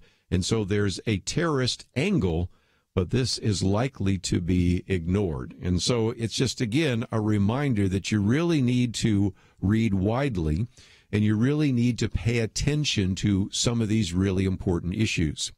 It just so happens that one of the individuals we're going to have on the program tomorrow is Michael Yosef. And if there has been one individual that has spent some time really looking at Islamic theology and really warning us about the potential danger, he's one of those individuals. So it just so happens he'll be with us tomorrow, and we'll spend some time talking a little bit more about some of the dangers that we as a nation face. But again, it's a reminder that you need to exercise some level of media discernment. And if we can be a source of information and additional information to you, I hope that you will visit the website pointofview.net. You will find a number of articles. The first one that we have posted there is on this New Mexico compound. Second one has to do with the issue of Nancy Pelosi in the midterm elections. We have one on the insider trading and Representative Collins, and then one on the issue of why we need voter ID because of the evidence that we have so many individuals that are improperly recorded right there in the voter rolls. So that's all we have for today. Let me encourage you to visit us tomorrow right here on Point of View. There is no more dangerous time than when things are going well. Remember Elijah on Mount Carmel? Fire came down. There was no doubt who was God, but what happened next? He went from amazing faith to a time of great fear and depression. Many Christians have been very thankful a certain Democratic candidate for president was not the one to nominate two replacements for the Supreme Court.